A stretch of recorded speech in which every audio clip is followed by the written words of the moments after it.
അപ്പോൾ ഞാൻ ഡബ് ചെയ്യാൻ പോകുന്ന സമയത്ത് എൻ്റെ ഏറ്റവും വലിയ ചലഞ്ച് ആ അലർച്ചയായിരുന്നു.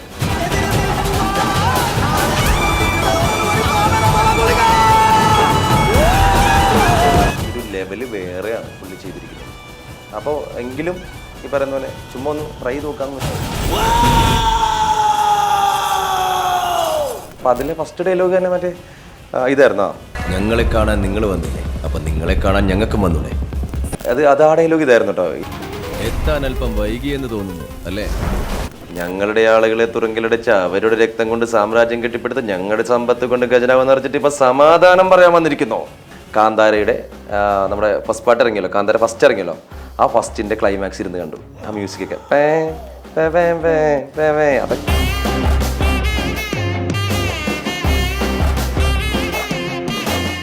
അച്ഛൻ അത്രയും കഷ്ടപ്പാടിന്നാണ്. വെറും 50 പൈസ കൊണ്ടാണ് UC കോളേജിൽ പോയിരുന്നത്. അത്രയും പൈസ കിട്ടുമ്പോൾ 10 രൂപ നേരം വീട്ടിൽ അച്ഛൻ്റെ കൂടെ കൊടുക്കുമ്പോൾ കിട്ടുന്ന കാണുന്നൊരു സന്തോഷമുണ്ട്. ആ താടി വെച്ചിട്ട് മുഖം സന്തോഷിക്കുന്നത് കാണുമ്പോൾ നമുക്കുണ്ടാവുന്ന ഒരു ഫീലുണ്ട്. ക്യാൻസർ ആണോ ഉണ്ടാവുമെന്ന് ചോദിച്ചു. ആ ചെറിയ അങ്ങനെ എന്തോ ഉണ്ട്, കുഴപ്പമില്ല, നമുക്കത് മാറ്റിയെടുക്കാന്ന് പറഞ്ഞു. എന്തെങ്കിലും ജീവിതത്തിൽ ആഗ്രഹിച്ചിട്ടുണ്ടെങ്കിൽ അത് നേടണം, അത് എന്നാണെങ്കിലും നേടണം.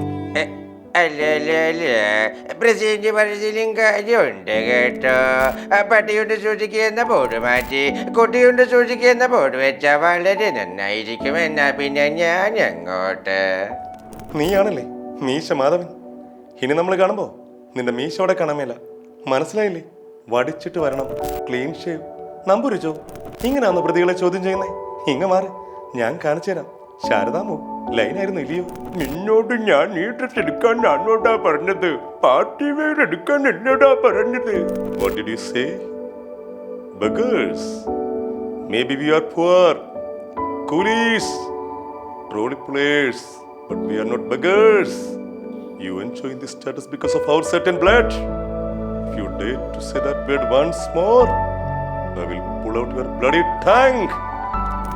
കോളേജിന്റെ വരാന്തയിലൂടെ ഞാൻ വിഷു നടന്നു. വടക്കൻ കേരളത്തിൽ മാത്രം കണ്ടുവരുന്നൊരു പ്രത്യേകതരം പാതിരക്കാറ്റുണ്ട്. അതവളുടെ തട്ടത്തിലെ മുടിയിലേക്ക് തട്ടിത്തടഞ്ഞ് നടക്കുന്നുണ്ടായിരുന്നു. ഇരുട്ടിൽ നിന്നും വെളിച്ചത്തിലേക്ക് ഓരോ അടി നടക്കുമ്പോഴും അവളുടെ മഞ്ച് കൂടിക്കൂടി വന്നു. അന്ന് ആ കോളേജ് വരാന്തയിൽ വെച്ച് ഞാൻ ഉറപ്പിച്ചു, ഈ ഉമ്മച്ചിക്കുട്ടി എൻ്റെ മാത്രമാണെന്ന്. ഞാൻ അവളെ ആർക്കും വിട്ടു കൊടുക്കില്ല.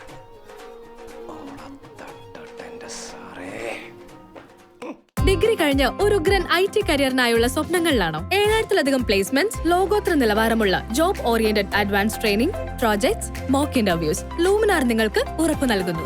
Luminar Technolab. Trust me, you can make it possible. Social media എന്റർടൈൻമെന്റ്സിന്റെ പുതിയൊരു എപ്പിസോഡിലേക്ക് സ്വാഗതം. ഇപ്പോൾ നമുക്കറിയാം കാന്താര മൂവി സൂപ്പർ ഹിറ്റായി ഓടിക്കൊണ്ടിരിക്കുകയാണ്. അപ്പോൾ അതിൽ എന്താ പറയുക, എങ്ങനത്തെ തുടങ്ങാൻ എനിക്ക് അറിയത്തില്ല. ഹലോ ഞാൻ പറയാം, കട്ട് ചെയ്യണ്ട.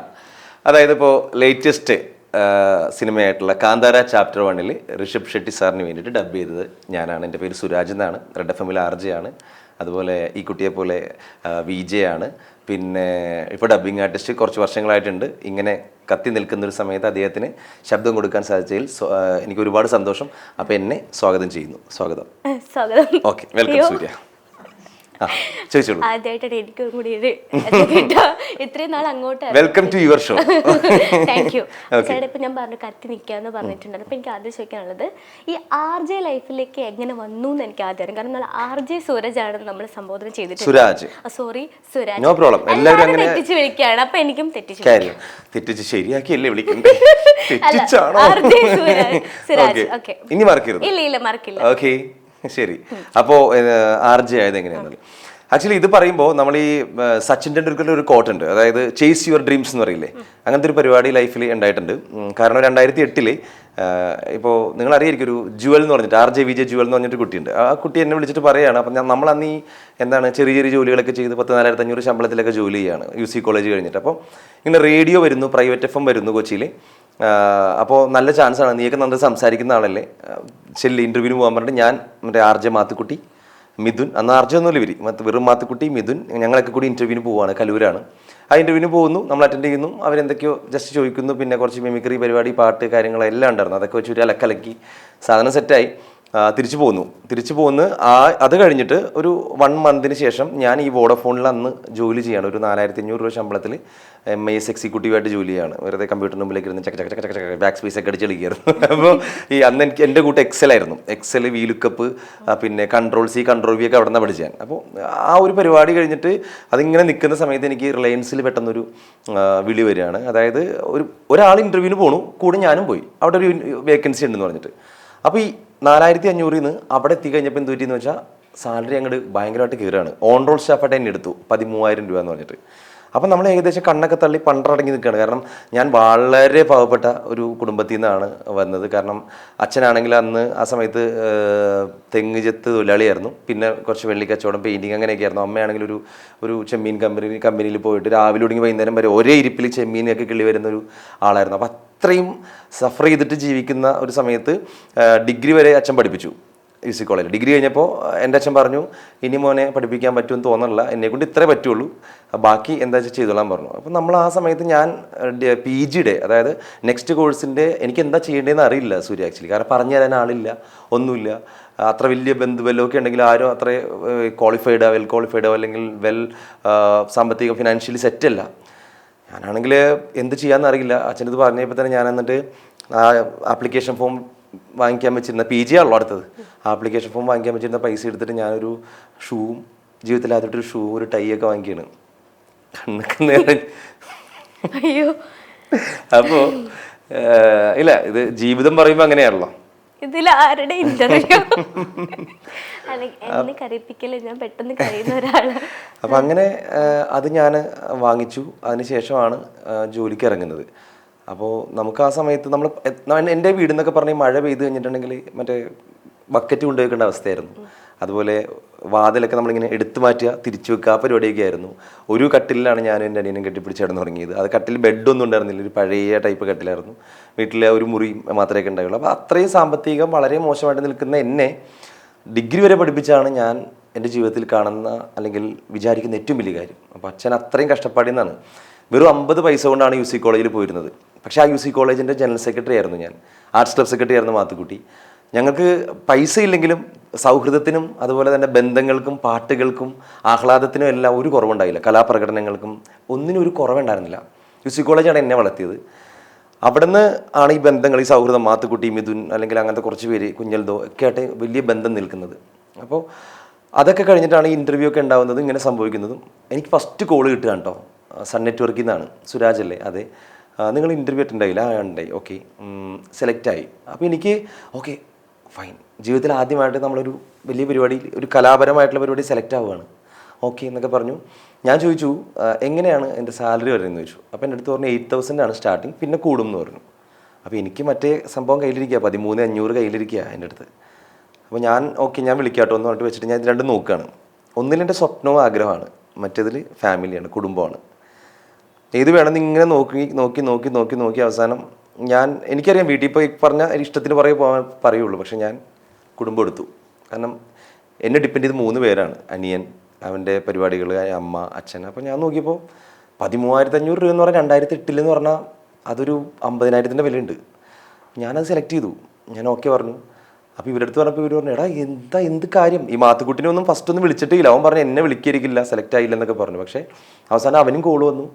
അവർ ഒരുമിച്ച് റെയിൽവേ സ്റ്റേഷനിൽ നിൽക്കുന്ന സമയത്ത് എന്നെ വിളിച്ചു, സുരാജെ വാ നമുക്ക് ഒരുമിച്ച് വർക്ക് ചെയ്യാടാ. എന്നെ സുധാ എന്നാണ് വിളിക്കുന്നത്, അച്ഛൻ്റെ പേര്. സുധാ നീ വാ, നമുക്ക് ഒരുമിച്ച് വർക്ക് ചെയ്യാടാ. ജീവിതത്തിൽ കിട്ടിയൊരു അവസരമല്ല, നമ്മൾ ഒരുമിച്ച് UC കോളേജിൽ എത്രയോ പാട്ടുകൾ പാടി, എത്രയോ രസകരമായിട്ടുള്ള നിമിഷങ്ങളുണ്ടായിരുന്നു. അപ്പോൾ ഒരുമിച്ച് വർക്ക് ചെയ്യാം വാ എന്ന് പറഞ്ഞപ്പോൾ ഞാൻ പറഞ്ഞു വേണ്ടല്ലേ പൊക്കോ, 13,500 ഞാൻ അതിൽ നിൽക്കുകയാണ്, ഫാമിലിക്ക് വേണ്ടിയാണ്, പൊക്കോ കുഴപ്പമില്ല എന്ന് പറഞ്ഞിട്ട് ഞാൻ അവർ പറഞ്ഞയച്ചു. ഞാൻ റിലയൻസിൽ ജോലിക്കും കയറി. അപ്പോൾ എൻ്റെ ജോലി എന്ന് പറഞ്ഞാൽ രാവിലെ തുടങ്ങി 9:30 to 6:30 കടവന്തരയായിരുന്നു. അപ്പോൾ നേരെ പറവൂരിൽ പട്ടണം എന്ന് പറഞ്ഞ സ്ഥലത്താണ് ഞാൻ ജനിച്ചതും. ഇപ്പോൾ താമസിക്കുന്നത് കൈതാരം, കോട്ടുപള്ളി. പട്ടണത്തിൽ നിന്ന് നേരെ അവിടം വരെ ഡെയിലി വണ്ടി ഓടിച്ച് പോവുക, തിരിച്ചു വരിക പരിപാടിയൊക്കെ ആയിരുന്നു. ഈ കുറച്ച് നാൾ കഴിഞ്ഞപ്പോൾ ഈ ഫേസ്ബുക്കൊക്കെ അന്ന് ആക്റ്റീവായി തുടങ്ങുന്ന ഒരു സമയമാണ്. അവിടെ നിന്നാണ് മാത്തുക്കുട്ടിക്കൊക്കെ ഭയങ്കര ഫാൻസ് ഉണ്ടാകുന്നു, റേഡിയോ ശ്രദ്ധിക്കപ്പെടുന്നു. അപ്പോൾ എന്താണ് പ്രൈവറ്റ് റേഡിയോൻ്റെ ഒരു ആധിപത്യം എന്താണ്.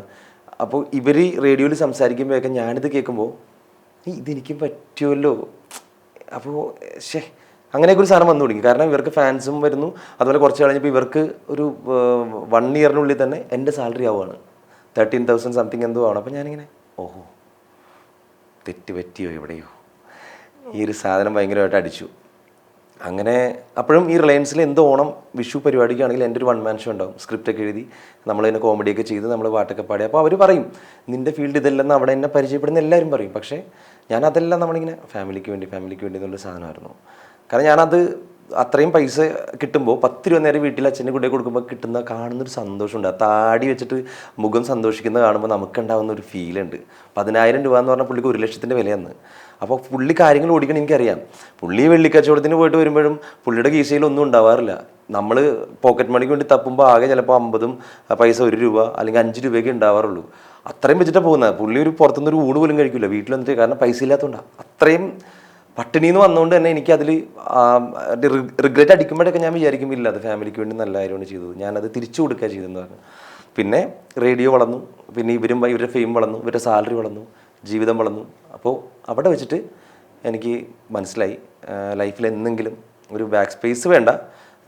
നമ്മൾ മരിക്കുന്നതിന് മുമ്പ് ഞാൻ റേഡിയോ ജോക്കി ആവും, തിരിച്ച് ഞാൻ ആവും എന്ന് വിചാരിച്ചു.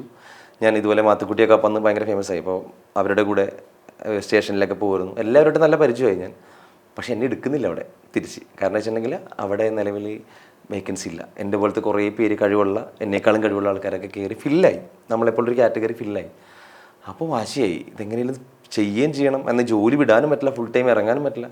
അങ്ങനെ പിന്നെ അവിടെ നിന്ന് റിലയൻസിൽ നിന്ന് ഇറങ്ങി പിന്നെ കുറച്ച് ആൾ ടാറ്റ ഇൻഡിക്കോമിൽ വർക്ക് ചെയ്തു, ഒരു കണ്ടൻറ് ക്രിയേറ്ററായിട്ട് വർക്ക് ചെയ്തു ഈ ആപ്പിൾ ടവർ പാലാരിവട്ടത്ത്.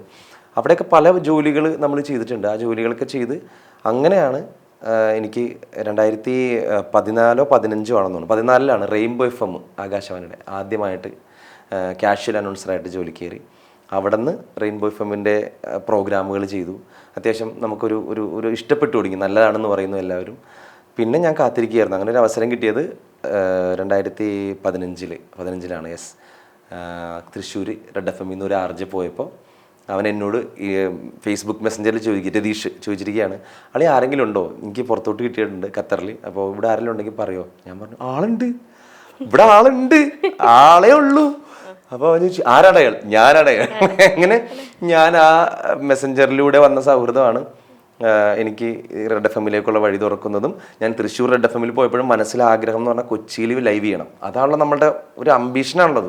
അതായത് വെച്ച് പിടിക്കണം ജീവിതത്തിൽ. എങ്ങനെയെങ്കിലും കൊച്ചി റെഡ് FMൽ വർക്ക് ചെയ്യണം, കൊച്ചി റെഡ് FMൽ ലൈവ് ചെയ്യണം. അതാണ് എൻ്റെ ഒരു വലിയ വലിയ വലിയ ആഗ്രഹങ്ങളിലൊന്നായിരുന്നു. അങ്ങനെ തൃശ്ശൂർ എത്തിക്കഴിഞ്ഞപ്പോൾ ഞാൻ ഞങ്ങളുടെ പ്രോഗ്രാം ഹെഡ് പിന്നെ ധന്യ എന്ന് പറയും മാം, പിന്നെ അരുൺ സാറ്, അപ്പോൾ അവരോടൊക്കെ ഞാൻ പറയും എന്നെ കൊച്ചിയിലേക്ക് എടുക്കണം. ഞാൻ തൃശ്ശൂരല്ല, തൃശ്ശൂർ എനിക്ക് 1.5 മണിക്കൂറുണ്ട്. അപ്പോൾ ഞാൻ കൊച്ചിയാണ് എൻ്റെ ബേസ്. നീ അവിടെ കയറി നമുക്ക് നോക്കാം എന്നൊക്കെ പറഞ്ഞിട്ട് പിന്നെ അത് കഴിഞ്ഞിട്ട് കല്യാണം കഴിഞ്ഞ് കഴിഞ്ഞപ്പോൾ ഇവർ കൊച്ചിയിലേക്ക് എനിക്ക് ട്രാൻസ്ഫർ തന്നു. അങ്ങനെ കൊച്ചിയിലെത്തി. കൊച്ചിയിൽ കയറി അത്യാവശ്യം മോർണിംഗ് ഷോ തുടങ്ങി കുറേ ഷോ ചെയ്തപ്പോഴും ലൈവ് അങ്ങനെ കിട്ടിയിട്ടുണ്ടായിരുന്നില്ല.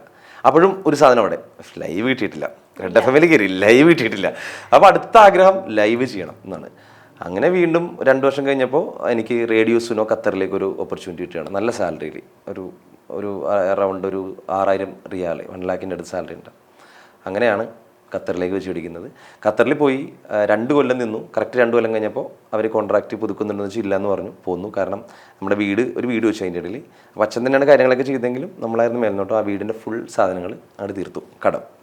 അപ്പോൾ ഞാൻ പറഞ്ഞു ഓക്കെ ടാറ്റ ബൈ ബൈ, നമുക്കത് മതി, നമുക്കല്ലാതെ കൂടുതൽ സേവിങ്സ് പരിപാടിയൊന്നും വേണ്ട. ഞാൻ അവരോട് പറഞ്ഞു പരിപാടി കഴിഞ്ഞു.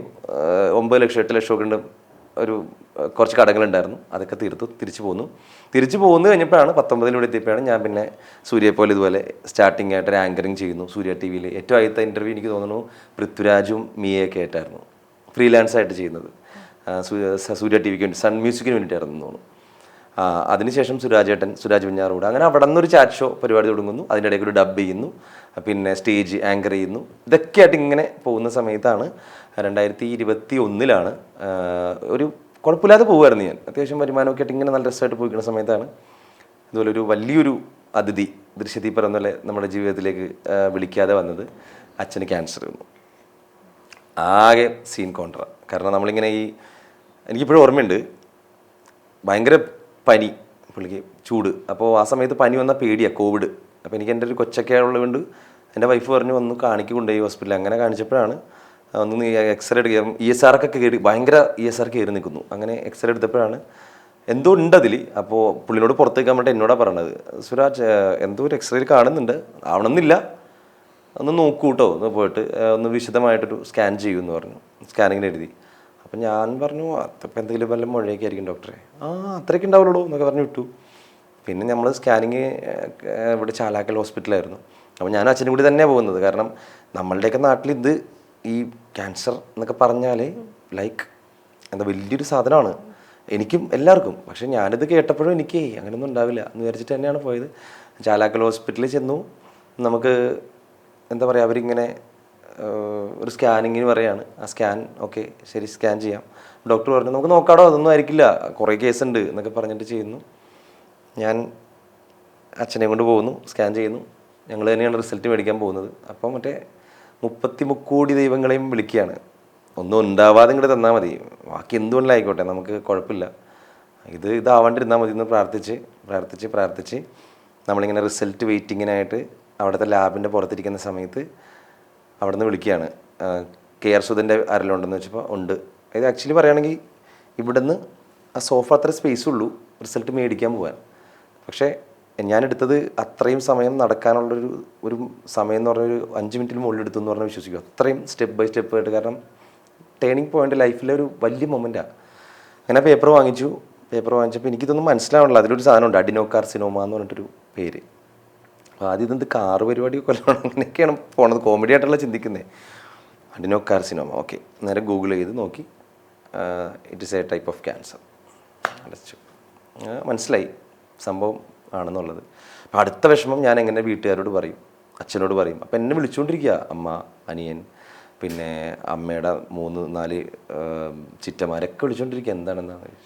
ഇതൊന്നും എനിക്ക് എടുക്കാൻ പറ്റില്ല. ഞാനവിടെ കുറച്ച് നേരം ഇങ്ങനെ ഇരുന്നു, ഒറ്റയ്ക്ക് ഇരുന്നിട്ട് ഞാൻ ഇനി എന്ത് ചെയ്യും. അപ്പോഴാണ് ഈ പറഞ്ഞ പോലെ ഒരുപാട് ഡോക്ടേഴ്സൊക്കെ പറഞ്ഞിട്ടില്ലേ നേരിടണം, സഹതാപം വേണ്ടെന്ന്.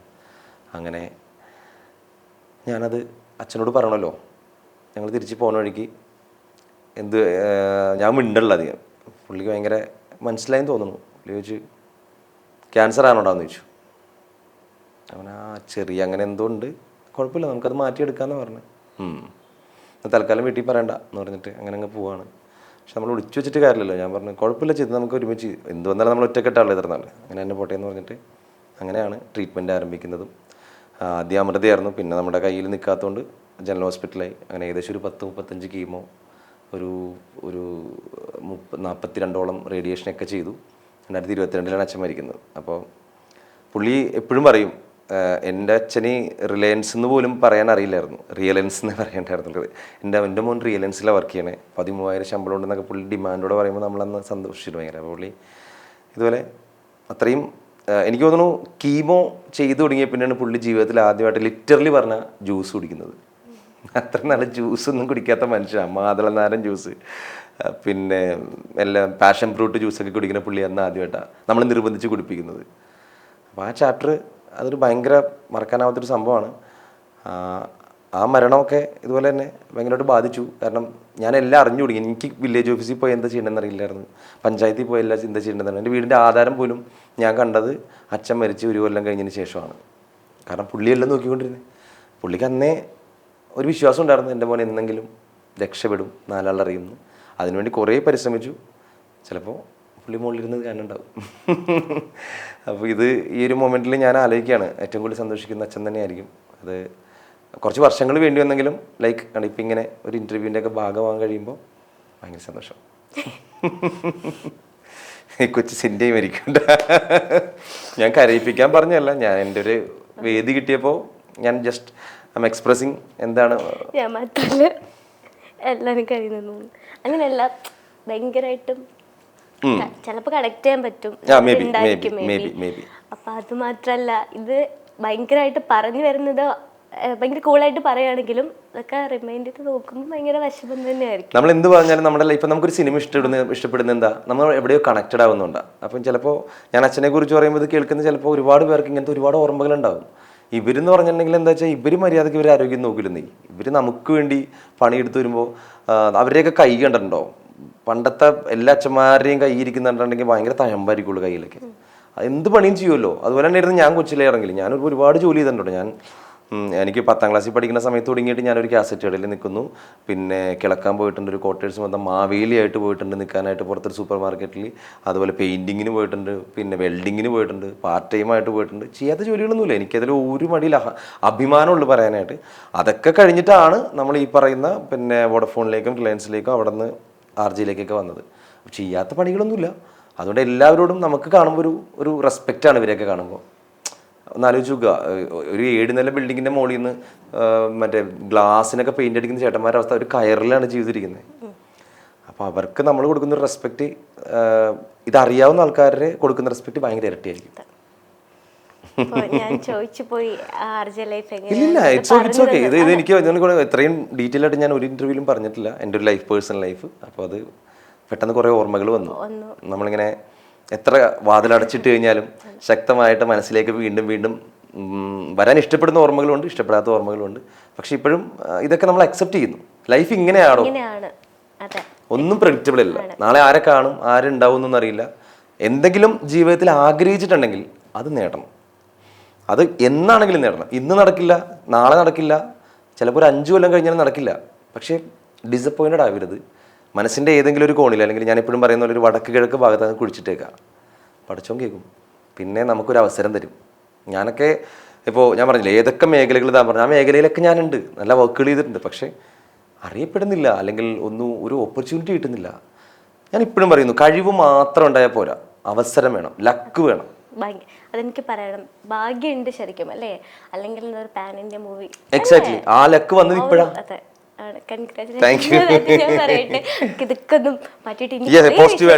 സംസാരിക്കാനുണ്ട്. കാരണം ഞാൻ മാത്രല്ലല്ലോ, കാരണം സിരാജേട്ടനും കറിയുന്നുണ്ട്. കാരണം ആ പറയുമ്പോഴും കുറെ ഞാൻ വിഷ്വൽ ചെയ്താ കണ്ടത്. കാരണം ഇങ്ങനെയൊക്കെയാണ്. അത് മാത്രല്ല മൂത്ത കുട്ടിയാണ് വീട്ടിലെ.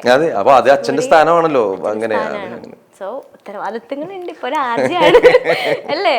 ഉറപ്പായിട്ടും. സോ ഇനി നമുക്ക് കാര്യത്തിലേക്ക് കിടക്കാം. ഇപ്പൊ ഭയങ്കര ഡിമാൻഡാണ് എന്റെ വോയിസിന്. ഒന്നും പറയണ്ട. എനിക്ക് തോന്നുന്നു എന്റെ ഈ ജൂലൈ 18 എന്റെ ബർത്ത്ഡേ. ഈ ബർത്ത്ഡേ വരുമ്പോഴാണ് നമുക്ക് ഈ ഫേസ്ബുക്കിൽ ഇത്രയും കുന്നോളം മെസ്സേജുകളും ഇൻസ്റ്റാഗ്രാമിൽ ഇത്രയും മെൻഷൻസ് ഒക്കെ വരുന്നത്. അപ്പൊ ഞാൻ കുത്തിയിരുന്ന എല്ലാത്തിനും റിപ്ലൈ കൊടുക്കും, അല്ലെങ്കിൽ ഒരു ഹാർട്ടെങ്കിലും കൊടുക്കും, അറ്റ്ലീസ്റ്റ് ഒരു കൈയെങ്കിലും കൊടുക്കും. അപ്പൊ എനിക്കത് ഭയങ്കര നിർബന്ധമാണ്. കാരണം നമുക്ക് വേണ്ടിയിട്ട് നമ്മളുടെ വിഷസ് പറയുമ്പോൾ നിങ്ങളുടെ സമയം ചെലവഴിച്ചിട്ടാണല്ലോ നിങ്ങൾ വിഷസ് അയക്കുന്നത്. അപ്പൊ എനിക്ക് എല്ലാവർക്കും റിപ്ലൈ കൊടുക്കുന്നത് മസ്റ്റ് ആയിട്ടുള്ള കാര്യമായിരുന്നു. അങ്ങനെ ഈ RJ പ്രൊഫൈലിലൊക്കെ വന്ന് ഖത്തർ റേഡിയോ സുനിലൊക്കെ ഭയങ്കര ഫേമസ് ആയി കഴിഞ്ഞ് നാട്ടിലേക്കൊക്കെ വന്നപ്പോഴും കുറച്ചും കൂടി. അപ്പോൾ ഞാൻ റിപ്ലൈ ചിലപ്പോൾ കൊടുക്കാൻ പറ്റില്ല, പക്ഷെ എന്ത് ചെയ്യും, ഹാർട്ട് കൊടുക്കും. അങ്ങനെ കുത്തിക്കൊണ്ടിരിക്കുന്ന സമയത്ത് ഒരു ദിവസം ഫേസ്ബുക്ക് പറഞ്ഞ് ഇത്രയും കൊടുക്കാൻ പറ്റുള്ളൂ ഒരു ദിവസം ഹാർട്ട്, ഇനി കൊടുക്കാൻ പറ്റൂലെന്ന് വരെ പറഞ്ഞു കളഞ്ഞു. പക്ഷെ നമുക്കത് കൊടുക്കാതിരിക്കാൻ പറ്റില്ല.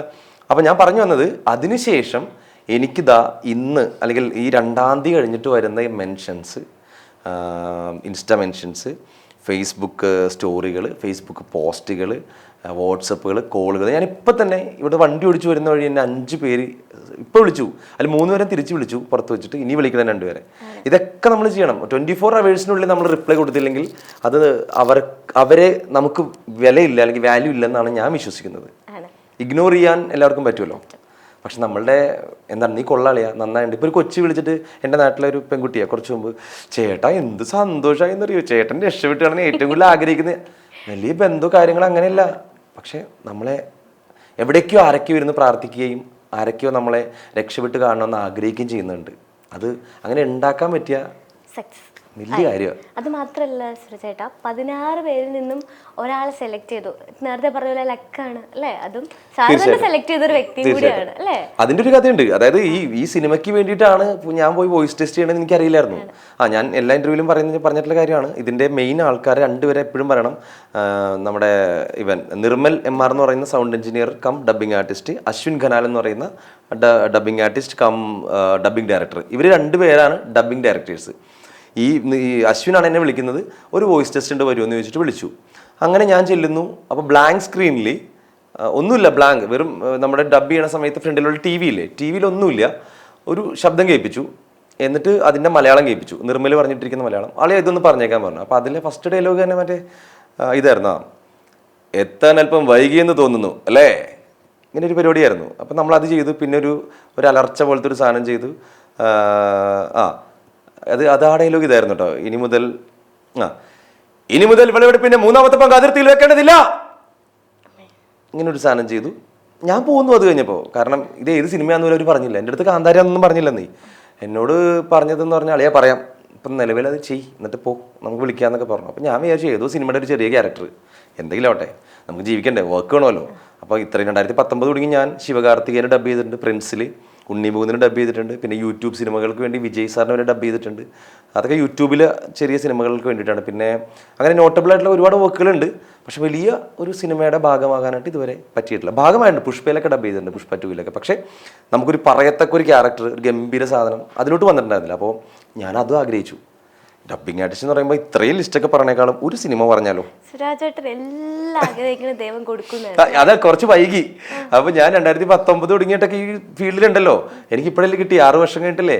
അപ്പൊ ഞാൻ അതും ആഗ്രഹിച്ചു, എന്തെങ്കിലും നടക്കുമായിരിക്കും, ഒരു ബ്രഹ്മാണ്ഡ സിനിമയിൽ നായകന് ശബ്ദം കൊടുക്കാൻ പറ്റുമായിരിക്കും എന്നൊക്കെ വിചാരിച്ചു. അപ്പോഴും മറ്റേ ഉള്ളിൽ മറ്റേ മനസ്സ് പറയും, കേട്ടിട്ടുണ്ട്, നീ ഇങ്ങനെ ആഗ്രഹിച്ചിട്ടുണ്ടോട്ടാ, ഇപ്പൊ കിട്ടും. പക്ഷെ കളഞ്ഞില്ല.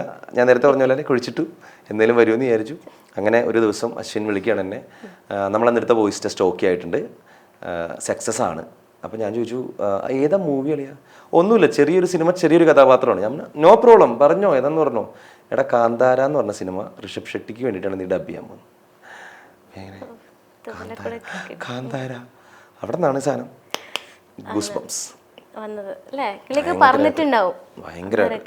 കിളി പോയി, ഞാൻ മിണ്ടിയില്ല കുറച്ചിരുന്നത്. അപ്പോൾ അവൻ ചോദിക്കുക, എടാ നീ അവിടെ ഉണ്ടോ? ഞാൻ പറഞ്ഞു അളിയാ കളിപ്പിക്കാനാണെങ്കിൽ ഇങ്ങനെയൊന്നും പറയരുത്. ഞാൻ സീരിയസ്ലി ഞാൻ അത്രയും വോയിസ് നിന്നെ സെലക്ട് ചെയ്തു, നിന്റെ വോയിസാണ് സെലക്ട് ചെയ്തിരിക്കുന്നത്. അതിന് കാരണം പറഞ്ഞു, എൻ്റെ ബേസ് വോയിസിൽ കുറച്ച് സാമ്യത എവിടേക്കോ ഋഷഭ് ഷെട്ടി സാറിൻ്റെ വോയിസായിട്ട് ഉണ്ട്, പുള്ളി തന്നെ സെലക്ട് ചെയ്തത്. അപ്പോൾ അത് ഭയങ്കര ഒരു ഗ്രാറ്റിറ്റ്യൂഡായിരുന്നു എനിക്ക്. അങ്ങനെയാണ് ഞാൻ ഓക്കെ. അപ്പം ഞാനിങ്ങനെ എനിക്കിതല്ല ആരോടെങ്കിലും പറയണമല്ലോ. അപ്പോൾ ഇവൻ അടുത്ത ഡയലോഗ് പറയുകയാണ്, അശ്വിൻ അളി തൽക്കാലം ആരോടും പറയണ്ട, കാരണം ഒരു റീല് ചെയ്ത് നോക്കിയിട്ട് ഓക്കെ ആണെങ്കിൽ മാത്രം പറഞ്ഞാൽ മതി. കാരണം നമ്മൾ റിജക്റ്റ് അടിക്കാൻ ചാൻസ് ഉണ്ട് ചിലപ്പോൾ പെർഫോമൻസ് ഇല്ലെങ്കിൽ. അപ്പോഴും ഞാനിങ്ങനെ ഓക്കെ. അപ്പോൾ രസതന്ത്രത്തിലെ ഇന്നസെൻറ്റിൻ്റെ പോലെയാണല്ലോ, കാടിൻ്റെ എവിടെയെങ്കിലും പോയിട്ട് നിങ്ങൾക്കറിയാമോ ഞാനാണ് കേട്ടോ ഋഷഭ് ഷെട്ടിക്ക് ശബ്ദം കൊടുക്കാൻ പോകുന്നേ എന്ന് പറഞ്ഞിട്ട് വിളിച്ച് കൂവാനൊക്കെ തോന്നി.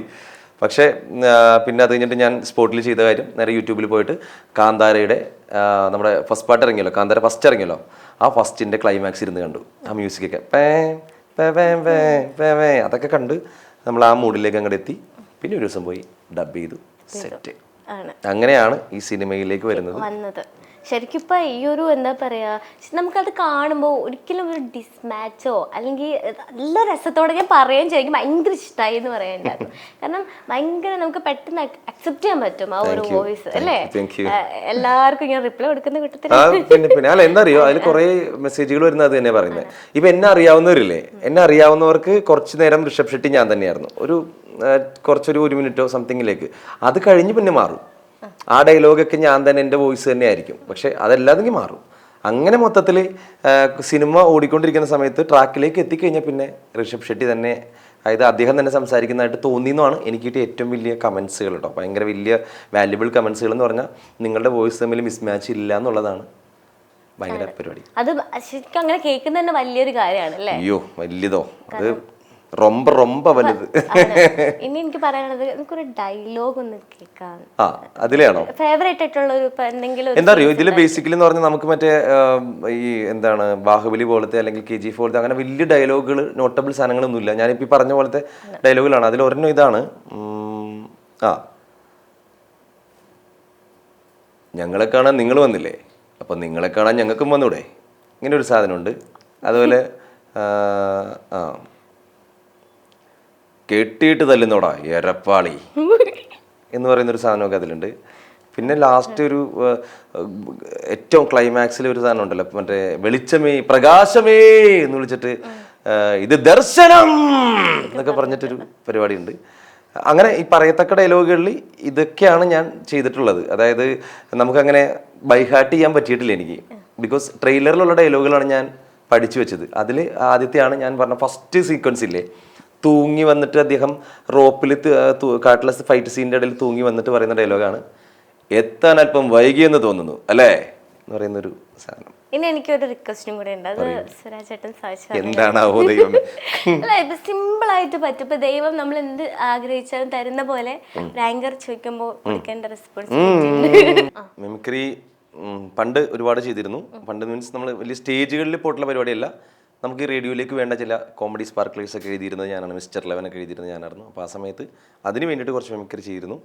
പഠിക്കുമ്പോൾ മുതൽ നമ്മൾ പിന്നെ ചില ശബ്ദങ്ങൾ കുറച്ച് ശബ്ദങ്ങൾ അതിലൊന്നാണ് നമ്മുടെ കൊച്ചു പ്രേമനില്ലേ, കൊച്ചു പ്രേമൻ ചേട്ടൻ്റെ ശബ്ദം എടുക്കാം. പ്രസിഡന്റ് പറഞ്ഞതിലും കാര്യമുണ്ട് കേട്ടോ. പട്ടിയുണ്ട് സൂക്ഷിക്കുന്ന ബോർഡ് മാറ്റി കുട്ടിയുണ്ട് സൂക്ഷിക്കുന്ന ബോർഡ് വെച്ചാൽ വളരെ നന്നായിരിക്കും. എന്നാ പിന്നെ ഞാൻ അങ്ങോട്ട്. ഇങ്ങനൊരു പരിപാടിയാണ്. അതുകൂടാണ്ട് മീശമാധവനിലെ ഇന്ദ്രജിത്ത് പോലീസ്. ആ ഡയലോഗൊന്നും മാറ്റി പിടിച്ചിട്ടില്ല, വർഷങ്ങളായിട്ട് ഇത് തന്നെ ഉണ്ടോ. ഓക്കെ, നീയാണല്ലേ മീശ മാധവൻ. ഇനി നമ്മൾ കാണുമ്പോൾ നിന്റെ മീശോടെ കാണാമേല. മനസ്സിലായില്ലേ? വടിച്ചിട്ട് വരണം, ക്ലീൻ ഷേവ്, നമ്പുരിച്ചോ. ഇങ്ങനെയാണോ പ്രതികളെ ചോദ്യം ചെയ്യുന്നേ? ഇങ്ങ മാറ്, ഞാൻ കാണിച്ചു തരാം. ശാരദാമോ ലൈനായിരുന്നു ഇല്ലയോ? ഇങ്ങനെ പോകും. അതൊക്കെ കിട്ടണ്ടോ അതൊക്കെ.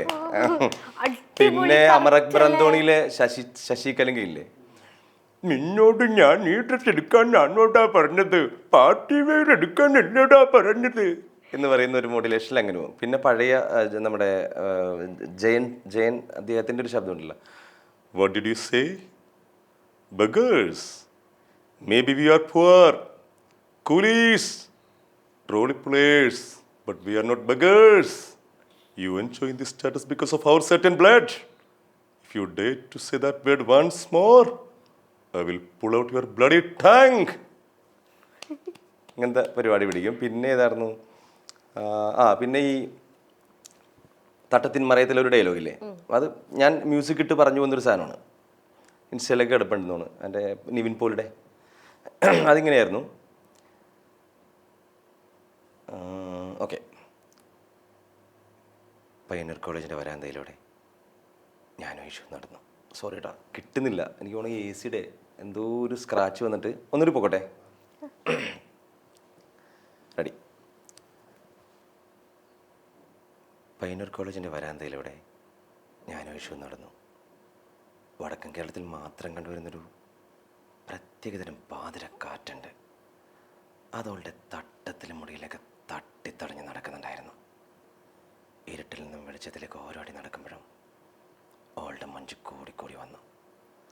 അന്ന് ആ കോളേജ് വരാന്തയിൽ വെച്ച് ഞാൻ ഉറപ്പിച്ചു, ഈ ഉമ്മച്ചിക്കുട്ടി എൻ്റെ മാത്രമാണെന്ന്. ഞാൻ അവളെ ആർക്കും വിട്ടു കൊടുക്കില്ല എന്ന്. ഓളെ തട്ടിട്ട് എൻ്റെ സാറേ. ഇതൊക്കെ മ്യൂസിക് തന്നെ നല്ല കിട്ടുള്ളൂ കേട്ടോ, വെറുതെ ഇട്ടാ കിട്ടില്ല. മ്യൂസിക് ഓരോന്നും അടിപൊളി. എനിക്ക് ഭയങ്കര ഇഷ്ടപ്പെട്ടത് ചെയ്തിട്ടുണ്ട്. അതാണ് ഞാൻ കുറച്ചേ ഉള്ളൂ, പക്ഷെ ഉള്ളതുകൊണ്ടോണം പോലെ. ഇനി നമുക്കൊരു കാര്യം കൂടെ, ആ ഒരു വാവ് എന്ന് പറഞ്ഞിട്ടുള്ളൊരു അതൊന്ന് ട്രൈ ചെയ്യണമെന്ന്. ഓക്കെ, അതായത് അദ്ദേഹം ഗുളിക വേഷം കെട്ടുമ്പോൾ ഉള്ളൊരു ശബ്ദമാണ് ഋഷഭ് സാറിൻ്റെ. അത് ഞാൻ പറയാം, നമ്മൾ ഏതൊരു ഡബ്ബിങ് ആർട്ടിസ്റ്റിനും പറ്റുന്നൊരു പരിപാടിയല്ല ആക്ച്വലി. കാരണം വെച്ചിട്ടുണ്ടെങ്കിൽ അതിനൊരു ഡെപ്ത് ഉണ്ട്, അതിനൊരു ട്യൂണുണ്ട്, കറക്റ്റ് മീറ്റർ ഉണ്ട്. നമ്മൾ എടുത്തു പോയി നോർമലി എടുത്തു പോയാൽ വാവ് ആയിപ്പോവും. നമ്മൾ പറയില്ലേ വാവ് ഈ സാധനമൊക്കെ ആയിപ്പോവും, അല്ലെങ്കിൽ വേറെ എന്തെങ്കിലും മിമിക്രി ആയിപ്പോവും. അത്രമേൽ ഗംഭീരമായിട്ടാണ്. ഇപ്പം ഞാൻ ആ സമയത്തൊക്കെ അന്ന് ട്രൈ ചെയ്ത് നോക്കിയപ്പോൾ എനിക്ക് മനസ്സിലായി അതിൻ്റെ ഒരു ലെവല് വേറെയാണ് പുള്ളി ചെയ്തിരിക്കുന്നത്. അപ്പോൾ എങ്കിലും ഈ പറയുന്ന പോലെ ചുമ്മാ ഒന്ന് ട്രൈ ചെയ്ത് നോക്കാമെന്ന് തോന്നുന്നു അല്ലേ? നോക്കാം. അതിൽ വേറൊരു കാര്യം കൂടി ഉണ്ട്. അതെനിക്ക് കുറച്ച് പേരുടെ ഒരു ധാരണയും കൂടി ഉണ്ട്. ഇപ്പം നമ്മൾ ഗുളികനായിട്ടുള്ള പകർന്നാട്ടില്ലേ, ഗുളികൻ മീൻസ് ഭൂത കെട്ടിയിട്ട് അദ്ദേഹം ആടില്ലേ, അതായത് ഒരു ഡിവൈൻ പരിപാടിയൊക്കെ വരുന്നൊരു സമയമില്ലേ, ആ സമയത്തെ തുളു ഡയലോഗുകൾ ആ ലാംഗ്വേജിലുള്ള എല്ലാം പുള്ളിയുടെ ഒറിജിനൽ ശബ്ദമാണ്. കാരണം നമ്മൾക്ക് മലയാളത്തിൽ അത് വെച്ച് കഴിഞ്ഞാൽ ബോറാവും. അപ്പോൾ ഞാൻ ഡബ് ചെയ്യാൻ പോകുന്ന സമയത്ത് എൻ്റെ ഏറ്റവും വലിയ ചലഞ്ച് ആ അലർച്ചയായിരുന്നു. അപ്പം ഞാനത് അവിടെ ട്രൈ ചെയ്തു. പക്ഷേ ട്രൈ ചെയ്യണ്ടായിരുന്നു എന്ന് അവർ പറഞ്ഞിട്ടുണ്ടായിരുന്നു ആദ്യമേ. അത് വേണ്ട, അത് അദ്ദേഹത്തിൻ്റെ ഒറിജിനൽ ശബ്ദം, ഋഷഭ് ഷെട്ടിയുടെ ഒറിജിനൽ ശബ്ദമാണ് ഫസ്റ്റ് കാന്താരിലും വെച്ചിരിക്കുന്നത്. സെക്കൻഡിലും ഈ ചാപ്റ്റർ 1-ലും അങ്ങനെ തന്നെയാണ് വെച്ചിരിക്കുന്നത്. അപ്പോൾ അതെൻ്റെ ശബ്ദമില്ല. എൻ്റെ ശബ്ദം ഡയലോഗുകളും ഫൈറ്റ് സീനിലെ അലർച്ചയ്ക്കില്ലേ, മറ്റേ ലാസ്റ്റ് ഇവർ ഒരുമിച്ച് നിന്നിട്ട് സാധനമൊക്കെയില്ലേ, അതൊക്കെ നമ്മൾ തന്നെ കൊടുത്തത്. പിന്നെ ഈ കോലം കെട്ടി കോമരം കെട്ടുമ്പോഴുള്ള എല്ലാം ഒറിജിനൽ വോയിസ് എന്താണോ കന്നഡ അങ്ങനെ തന്നെ വെച്ചു. അതാണ് സബ് ടൈറ്റിൽ മലയാളത്തിൽ കൊടുത്തത് നമ്മൾ. പക്ഷെ ചെറിയൊരു കാര്യമല്ല ചെയ്തത് അല്ലേ, തെറ്റിദ്ധാരണകൾ ഉണ്ടായിരിക്കും. അല്ല അല്ല അല്ല അത് എന്താണെന്ന് വെച്ചാൽ ഞാൻ പറയണം കാര്യം, അത് ഭയങ്കര എഫേർട്ട് പരിപാടിയാണ്. നമ്മളത് എങ്ങനെ വന്നാലും ആ ഒരു സാധനത്തിലേക്ക് എത്തില്ലെന്നേ. മലയാളത്തിൽ നമ്മൾ ചെയ്താലും ആ ഫീൽ കിട്ടിയില്ലെങ്കിൽ മൊത്തം പൊളിയും സീൻ. ഇത്രയും നിങ്ങൾ തന്നെ ചിലപ്പോൾ ട്രോൾ ചെയ്യും, ഇത് എന്തി കാണിച്ചിട്ടാണെന്ന്. അത് മാത്രമല്ല അവർ കൃത്യമായിട്ട് ഋഷഭ് ഷെട്ടിയും അദ്ദേഹത്തിൻ്റെ ആ ഒരു അസോസിയേറ്റും ഗ്യാങ് എല്ലാം പറഞ്ഞിട്ടുണ്ടായിരുന്നു, നിങ്ങളത് വെക്കേണ്ട, നമുക്ക് ഒറിജിനൽ തന്നെ വെക്കാം എന്നുള്ളത്. പിന്നെ ഇതിൽ എന്നെ പേടിപ്പിച്ചൊരു സംഭവം ഉണ്ടായിട്ടു, ഡബ്ബെല്ലാം കഴിഞ്ഞപ്പോൾ AI ഉപയോഗിച്ചിട്ട് അദ്ദേഹത്തിൻ്റെ ശബ്ദമായിട്ട് മാച്ച് ചെയ്യാനായിട്ടുള്ള ഒരു ശ്രമം നടക്കും എന്ന് കേട്ടു. അതായത് എൻ്റെ ശബ്ദം അപ്പോൾ കേൾക്കില്ല, AI ഉപയോഗിച്ചിട്ട് ചെയ്യും. അപ്പോൾ ഞാൻ അത്രയും ചെയ്തത്, അല്ലെങ്കിൽ ഋഷഭ് ഷെട്ടിക്ക് വേണ്ടി ഞാൻ ശബ്ദം കൊടുക്കുന്നതുകൊണ്ട് ആരും വിശ്വസിക്കില്ല. പക്ഷെ അവർക്ക് എന്തോ സമയം കിട്ടാത്തതുകൊണ്ടാണോ അല്ലെങ്കിൽ വേണ്ടെന്ന് വെച്ചാണോ ഒരറിവില്ല, എന്റെ യോഗം കൊണ്ടാണോ, ഓൾറെഡി എന്റെ ബക്കറ്റ് ലിസ്റ്റ് സാധനങ്ങളൊക്കെ ഉണ്ടല്ലോ. അതെ. അപ്പൊ ചിലപ്പോ മറ്റേ ദൈവം പറഞ്ഞല്ലോ, വേണ്ട മോനെ വിട്ടേക്ക്, അവൻ രക്ഷപ്പെടുന്ന ഒരു പരിപാടിയാണ്, അല്ലെങ്കിൽ അവനെ നാലാളെ അറിയുന്ന ഒരു പരിപാടിയാണ്, കൊടുത്തു വിട്, സിക്സ് അടിക്കട്ടെ. അങ്ങനെ RJ ലൈഫായി, VJ ലൈഫായി, ഇപ്പൊ എന്താ പറയാ, അങ്ങ് കത്തി കയറിയൊക്കെ നിക്കാണ് ഇപ്പൊ. ഞാൻ നേരത്തെ പറഞ്ഞിട്ടുണ്ടായിരുന്നു ട്രോളെന്ന്. ഇപ്പൊ എനിക്ക് ഒരു ട്രോള് പോലും ഞാൻ ഇന്നേ വരെ കണ്ടിട്ടില്ല അല്ലെ, അതൊരു സക്സസ് ആണ്. ഒരു ട്രോള് പോലും കിട്ടാത്തത്. പിന്നെ മറ്റേ ഫേക്ക് അടി എന്നൊക്കെ വന്നിട്ട് ആവശ്യമില്ലാത്ത എന്തൊക്കെയോ ചീത്തയൊക്കെ വിളിക്കുന്നുണ്ട്. അതെന്തിനാന്ന് എനിക്ക് മനസ്സിലായില്ല. ഞാൻ ഒരു ദിവസം കയറി നോക്കി, 0 പോസ്റ്റ് ആണ്, എന്തോ ഫോളോവേഴ്സ് ഇത് മാത്രമേ ഉള്ളൂ. പക്ഷെ ഡോക്ടർ എന്താ വിനയ് കുമാർ എന്നൊക്കെ ഡോക്ടർ, അതിൽ എന്താ കമന്റ് എന്താ വെച്ചിട്ടുണ്ടെങ്കിൽ, നീ പോട ഊളെ. ഞാനിത് ഇതെന്തിനാ പറഞ്ഞതെന്നില്ല അറിയില്ല. അല്ലെങ്കിൽ നമ്മളുടെ ഡബിങ് ഇഷ്ടമായില്ലെങ്കിൽ അത് മോശമായിരുന്നു എന്ന് പറഞ്ഞാൽ, അല്ലെങ്കിൽ ബ്രോ കുറച്ചുകൂടി മിസ് മാച്ച് ഉണ്ടായിരുന്നു, അല്ലെങ്കിൽ ചേരാനുണ്ടായിരുന്നൊക്കെ പറഞ്ഞാൽ ഞാൻ പറയും അംഗീകരിക്കുന്നു, അത് അംഗീകരിക്കണമല്ലോ. നമ്മൾ പലരുടെ സിനിമയുടെ കാണുമ്പോഴും നമ്മൾ അങ്ങനെയാണ്. പക്ഷെ ഇത് പോട ഊളെ. അപ്പം ഞാൻ പ്രൊഫൈലിൽ കയറി മുഖമൊന്നുമില്ല, ഇത് ആരോ നമ്മളുടെ എന്തോ ചിലപ്പോൾ കലിപ്പുള്ള, അല്ലെങ്കിൽ ഇങ്ങനെയൊക്കെ കേൾക്കുമ്പോൾ മനുഷ്യരല്ലേ, ഒരു മനസ്സുഖം ആയിക്കോട്ടെ, ഇത്രേ ഉള്ളൂ. ഞാൻ അതിൽ പിന്നെ മൈൻഡ് ചെയ്യാറില്ല.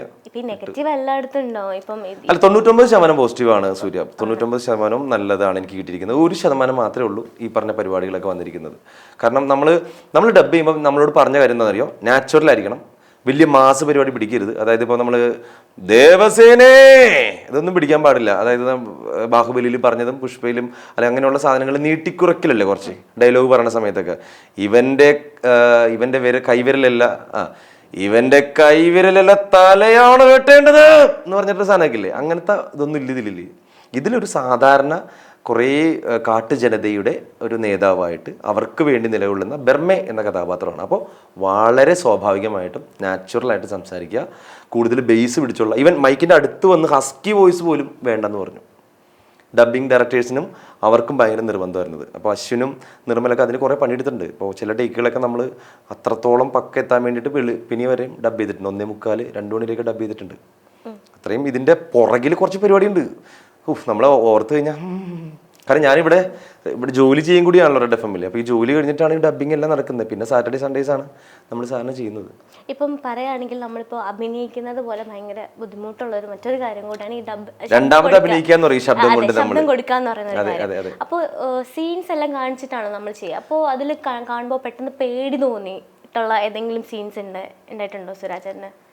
പേടി തോന്നിയതെന്ന് പറഞ്ഞിട്ടുണ്ടെങ്കിൽ ഡബ് ചെയ്യാനായിട്ട് പേടി വന്നത് ക്ലൈമാക്സിലെ ഡയലോഗില്ലേ, അതായത് ഒറ്റ സ്ട്രെച്ചിൽ പറയുന്ന ഒരു ഡയലോഗൊക്കെ ഉണ്ട്. അതായത് ഇപ്പോൾ ഓർക്കുകയാണെന്നുണ്ടെങ്കിൽ, യെസ്, ആ കൊച്ചിനെയും കൊണ്ട് എടുത്തു കഴിഞ്ഞിട്ട് പാറപ്പുറത്ത് കയറിയിട്ട് ദൈവങ്ങളെ ബന്ധിച്ചു എന്ന് കേൾക്കുന്ന സമയത്ത് നേരെ ഇദ്ദേഹം പറയുന്നുണ്ടല്ലോ, ഇനി നമ്മൾ ഇറങ്ങാൻ പോവുകയാണ്, നമ്മളുടെ ജനതയ്ക്ക് വേണ്ടി നമ്മൾ പടയാളികളാവുകയാണെന്ന് പറഞ്ഞിട്ട്, ഇങ്ങനെയല്ല, അത് വേറെ രീതിയിലാണ് ഫ്രെയിം ചെയ്തിരിക്കുന്നത്. അത് ഒറ്റ സ്ട്രെച്ചിലാണ്. ആ സ്ട്രെച്ചിൽ ഭയങ്കര വലിയ വോയിസാണ്. അത് കറക്റ്റാ പുള്ളി നിർത്തുന്നിടത്ത് നമ്മൾ നിർത്തണം, തുടങ്ങുന്നിടത്ത് തുടങ്ങണം, ബ്രീത്ത് വേണം അതിൻ്റെ ഇടയിൽ. അതെല്ലാം കുറച്ച് ടഫായിരുന്നു. പിന്നെ ഒരെണ്ണമുള്ളത് നമ്മുടെ ഏതാ പേടിയൊന്നുമില്ല. കാരണം ഇത് നമുക്ക് സിനിമയാണെന്ന് അറിയാലോ. പേടിയുടെ അപ്പുറത്തേക്ക് ഞാനിത് എങ്ങനെ ചെയ്യുമെന്ന് ഞാൻ ചിന്തിക്കുന്നത്. നിങ്ങൾ പേടി കാര്യങ്ങളൊക്കെ എനിക്കങ്ങനെ, ഞാനിത് എങ്ങനെ ചെയ്യും, ഇതെങ്ങനെ ഞാൻ ഓക്കെ ആക്കും, ഓക്കെ ടേക്ക് പറയും. പക്ഷെ അത് വന്നു എന്നുള്ള. അതുപോലെ ഇപ്പോഴും ഓർമ്മയുണ്ട്, കുറേ ബബ്ബടിച്ചൊരു ഡയലോഗ് എന്ന് പറഞ്ഞിട്ടുണ്ടെങ്കിൽ, നമ്മുടെ നായികയായിട്ട് ആ വെള്ളത്തിൽ വെച്ചൊരു സീക്വൻസിൽ പറയുന്നുണ്ടല്ലോ, ഞങ്ങളുടെ ആളുകളെ തുറങ്കിലടച്ച അവരുടെ രക്തം കൊണ്ട് സാമ്രാജ്യം കെട്ടിപ്പടുത്ത് ഞങ്ങളുടെ സമ്പത്ത് കൊണ്ട് ഖജനാവ് നിറച്ചിട്ട് ഇപ്പൊ സമാധാനം പറയാൻ വന്നിരിക്കുന്നോ. ഒറ്റ സ്ട്രെച്ചിൽ പോകുന്ന സാധനം ഇത്. ഇങ്ങനെയൊന്നും അല്ല, അത് ഡബ് ചെയ്തപ്പോൾ കുറച്ച് വ്യത്യാസമുണ്ട്. അപ്പൊ ഇത് തന്നെ കിട്ടാൻ, ഇതെന്താ അറിയോ, ഒരു വാക്ക് പോയാൽ ഒരു സാമ്രാജ്യം മറന്നുപോയാൽ തീർന്നു, ഖജനാവ് മറന്നുപോയാൽ തീർന്നു. അതും കറക്റ്റ് പുള്ളി എവിടെ ഓപ്പൺ ആക്കുന്നോ എവിടെ അവസാനിക്കുന്നോ നിർത്തുകയും ചെയ്യണം. അത് കന്നഡയിൽ അവർ ചെയ്തു വെച്ചിരിക്കുന്നത് നമ്മളുടെ മലയാളികൾക്ക് നിങ്ങൾക്ക് എല്ലാവർക്കും ഇഷ്ടമാവുന്ന രീതിയിൽ നമ്മൾ ആ ഡയലോഗിനെ ഫ്രെയിം ചെയ്യണം, കറക്റ്റ് മീറ്ററിൽ കൊണ്ടുവരണം, ആ ഡെപ്തിൽ നമ്മൾ നിർത്തണം. അതിലാണ് ഡബ്ബിംഗ് ഡയറക്ടേഴ്സ് ഉള്ളത്. അപ്പോൾ അവരൊക്കെ നമ്മളെ സഹായിക്കുന്നു. കറക്റ്റ് ഒരു വാക്ക് ഇപ്പോൾ നമ്മളൊരിക്കലും ബിസിനസ് എന്ന് പറയില്ലല്ലോ, വ്യാപാരം, കച്ചവടം എന്നൊക്കെയാണ് നമ്മൾ പണ്ട് പറഞ്ഞിരുന്നത്. ഇതൊക്കെ തന്നെയാണ് ഉപയോഗിച്ചിരിക്കുന്നത്. ആ ഒരു 6th സെഞ്ച്വറിയിലെ വാക്കുകളാണ് ഉപയോഗിച്ചിരിക്കുന്നത്. അതൊരു വെല്ലുവിളിയാണ്, ഭയങ്കര ചലഞ്ചിങ് ആയിരുന്നു കേട്ടോ.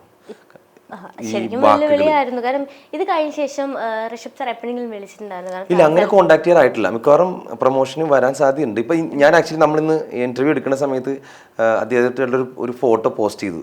അത് കാണാൻ പോയതാണ്. സപ്തയിലായിരുന്നു. സപ്തയില് ഞാൻ പോയി കാണുന്ന സമയത്ത് പുള്ളി ആ സമയത്തും കറക്ഷന് നിൽക്കുക. അതായത് റിലീസായി, പക്ഷെ എന്നാലും കന്നഡ ലാംഗ്വേജിൽ കുറച്ച് എവിടേക്ക് പുള്ളിക്ക് നിർബന്ധമാണ്, കറക്ഷന് വേണ്ടി നിൽക്കുക ആ പുള്ളി അവിടെ.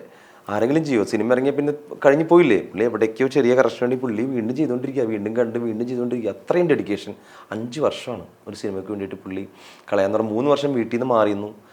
പിന്നെ അതിൻ്റെ സ്ക്രിപ്റ്റ്, സംവിധാനം, മെയിൻ ലീഡ്, ഇതിൻ്റെയൊക്കെ അപ്പുറത്തേക്ക് കളരി പഠിക്കുന്നു. ഒരു ഫുൾ ഡേ പകല് കളരി പഠിക്കുന്നു, രാത്രി ജിമ്മിൽ പോകുന്നു, പിന്നെ ബാക്കി പ്രൊഡക്ഷൻ നോക്കുന്നു, 2000 ജൂനിയർ ആർട്ടിസ്റ്റുകളെ കൺട്രോൾ ചെയ്യുന്നു. മനുഷ്യന് പറ്റൂ ഇതൊക്കെ? ഇല്ല, അദ്ദേഹം ഒരുപാട് സ്ട്രഗിൾ ചെയ്ത് വന്നതാണ് സുരാജ് ചേട്ടൻ. നമുക്ക് വേണമെങ്കിൽ ഇതൊരു മൂവിയാക്കി എടുക്കാം. ശരിക്കും 2 വ്യക്തികൾ, കുഞ്ഞു മൂവി 2 വ്യക്തികൾക്ക് ഏകദേശം ഒരു സെയിം ആയിട്ടുള്ള സ്റ്റോറീസ് ഒക്കെ ഉണ്ട്. കാരണം പുള്ളിയും ഒരുപാട് സ്ട്രഗിൾ ചെയ്ത് ജോലികളൊക്കെ ചെയ്തിട്ടുണ്ട് അദ്ദേഹം. അപ്പോൾ അദ്ദേഹത്തിന് ആ സിനിമ അദ്ദേഹം തന്നെ അഭിനയിക്കുക, സംവിധാനം, അതൊക്കെ ഭയങ്കര വലിയൊരു കാര്യമാണ്. അത് കാന്താര ഫസ്റ്റ് ഇറങ്ങിയപ്പോൾ തന്നെ ക്ലൈമാക്സ് കണ്ടപ്പോൾ തന്നെ നമ്മൾ കിടുങ്ങിയില്ലേ. അതല്ലേ നാഷണൽ അവാർഡ് വരെ എത്തിയത്. കാരണം കൈയൊക്കെ വിറക്കുന്നതും കാലൊക്കെ വിറക്കുന്നതും. ഈവൻ നമ്മളെ ഒരു ഷോട്ടിലുണ്ട്, എനിക്കിപ്പോഴും ഓർമ്മയുണ്ട്, ആ പറന്നു വരുമ്പോഴാണെന്ന് തോന്നുന്നു, ഒരു ശരീരം വിറക്കുന്നൊരു സീനൊക്കെ ഉണ്ട്. അതൊക്കെ എങ്ങനെയാണെന്ന് ഇങ്ങനെ ഞാൻ ആലോചിക്കുക. നോർമലി പറന്നു വരുമ്പോഴേക്കും നോർമൽ ഇങ്ങനെയല്ലേ, ഇത് ഇങ്ങനെയൊക്കെ വളഞ്ഞ് ഇങ്ങനെയൊക്കെ വരുന്നു എന്ന് പറഞ്ഞാൽ സംതിങ് സ്പെഷ്യലാണത്. അത് അത്രമാത്രം പുള്ളി ടെക്നോളജി ഉപയോഗിച്ചിട്ടുണ്ടില്ലെന്നല്ല, പക്ഷെ ആ ഫ്ലെക്സിബിലിറ്റി ഉണ്ടല്ലോ ബോഡിയുടെ, ആ മെയ്വഴക്കം പുള്ളി വരുത്താൻ വേണ്ടി പുള്ളി നന്നായിട്ട് പണിയെടുത്തിട്ടുണ്ട്, നന്നായിട്ട്. കാരണം എനിക്ക് തോന്നുന്നു ഈ ഒരു മൂവി ഇറങ്ങി ഇപ്പൊ ഇത് കൂടെ കാണുമ്പോൾ എനിക്ക് തോന്നുന്നു അദ്ദേഹത്തിന്റെ വലിയ ഫാനായിട്ട് മാറിയിട്ടുള്ള ഒത്തിരി ആൾക്കാരുണ്ട്. എല്ലാവരും ഈ സിനിമ കണ്ടു കഴിഞ്ഞാൽ ഒറ്റ പേരാണല്ലോ എല്ലാവരും മനസ്സിലുള്ളത്, ഋഷഭ് ഷെട്ടി. അതിന് സൗണ്ട് കൊടുത്ത് നമ്മുടെ സുരാജ്. അതെന്റെ ഒരു ഭാഗ്യം, മഹാഭാഗ്യം, ജീവിതത്തിലെ ബ്ലെസ്ഡ് മൊമെന്റ് ആണ്. അപ്പൊ ആ ഒരു ഇപ്പൊ പുള്ളി ഇപ്പം എന്താ പറയാ, ഇപ്പൊ നമ്മളിപ്പോ കണ്ടിറങ്ങുമ്പോൾ ഭയങ്കര വലിയ ഫാനായി മാറും. കാരണം ഇത്രയൊക്കെ ചെയ്ത് വെച്ചിട്ടുണ്ട് എന്നുള്ള ഒരു സാധനം എപ്പോഴും നമ്മുടെ മൈൻഡിൽ ഉണ്ടാവും. ഇപ്പൊ സ്ക്രീനിൽ കാണാൻ സുരാജ് ചേട്ടൻ ഈ ഒരു സംഭവങ്ങളൊക്കെ സ്ക്രീനിൽ കാണാൻ, ആ ക്ലൈമാക്സ് ഒക്കെ കണ്ടപ്പോൾ ഞാനാണല്ലോ ആ വോയിസ് കൊടുത്തത്, അല്ലെങ്കിൽ ഞാനാണല്ലോ, അതൊക്കെ ശരിക്കും ആ ഒരു എക്സ്പീരിയൻസ് എങ്ങനെയാണ് ശരിക്കും? ഗൂസംസ്. അത് എങ്ങനെ വന്നു കഴിഞ്ഞാൽ നമ്മുടെ രോമാഞ്ചമാണ് ഉണ്ടാവുക. എനിക്ക് ആദ്യം ഞാൻ കണ്ടില്ല, ഏറ്റവും ആദ്യം ഞാൻ കണ്ടത് പറഞ്ഞ് വിശ്വസിക്കുന്ന അറിയില്ല, വനിതാ വിനീതയിൽ ഫസ്റ്റ് റോയിലിരുന്ന് കണ്ടത്. ടിക്കറ്റ്സ് ഉണ്ടായിരുന്നില്ല നമുക്ക്, നമ്മളും വിട്ടുപോയി ബുക്ക് ചെയ്യാനും ചോദിക്കാനൊക്കെ.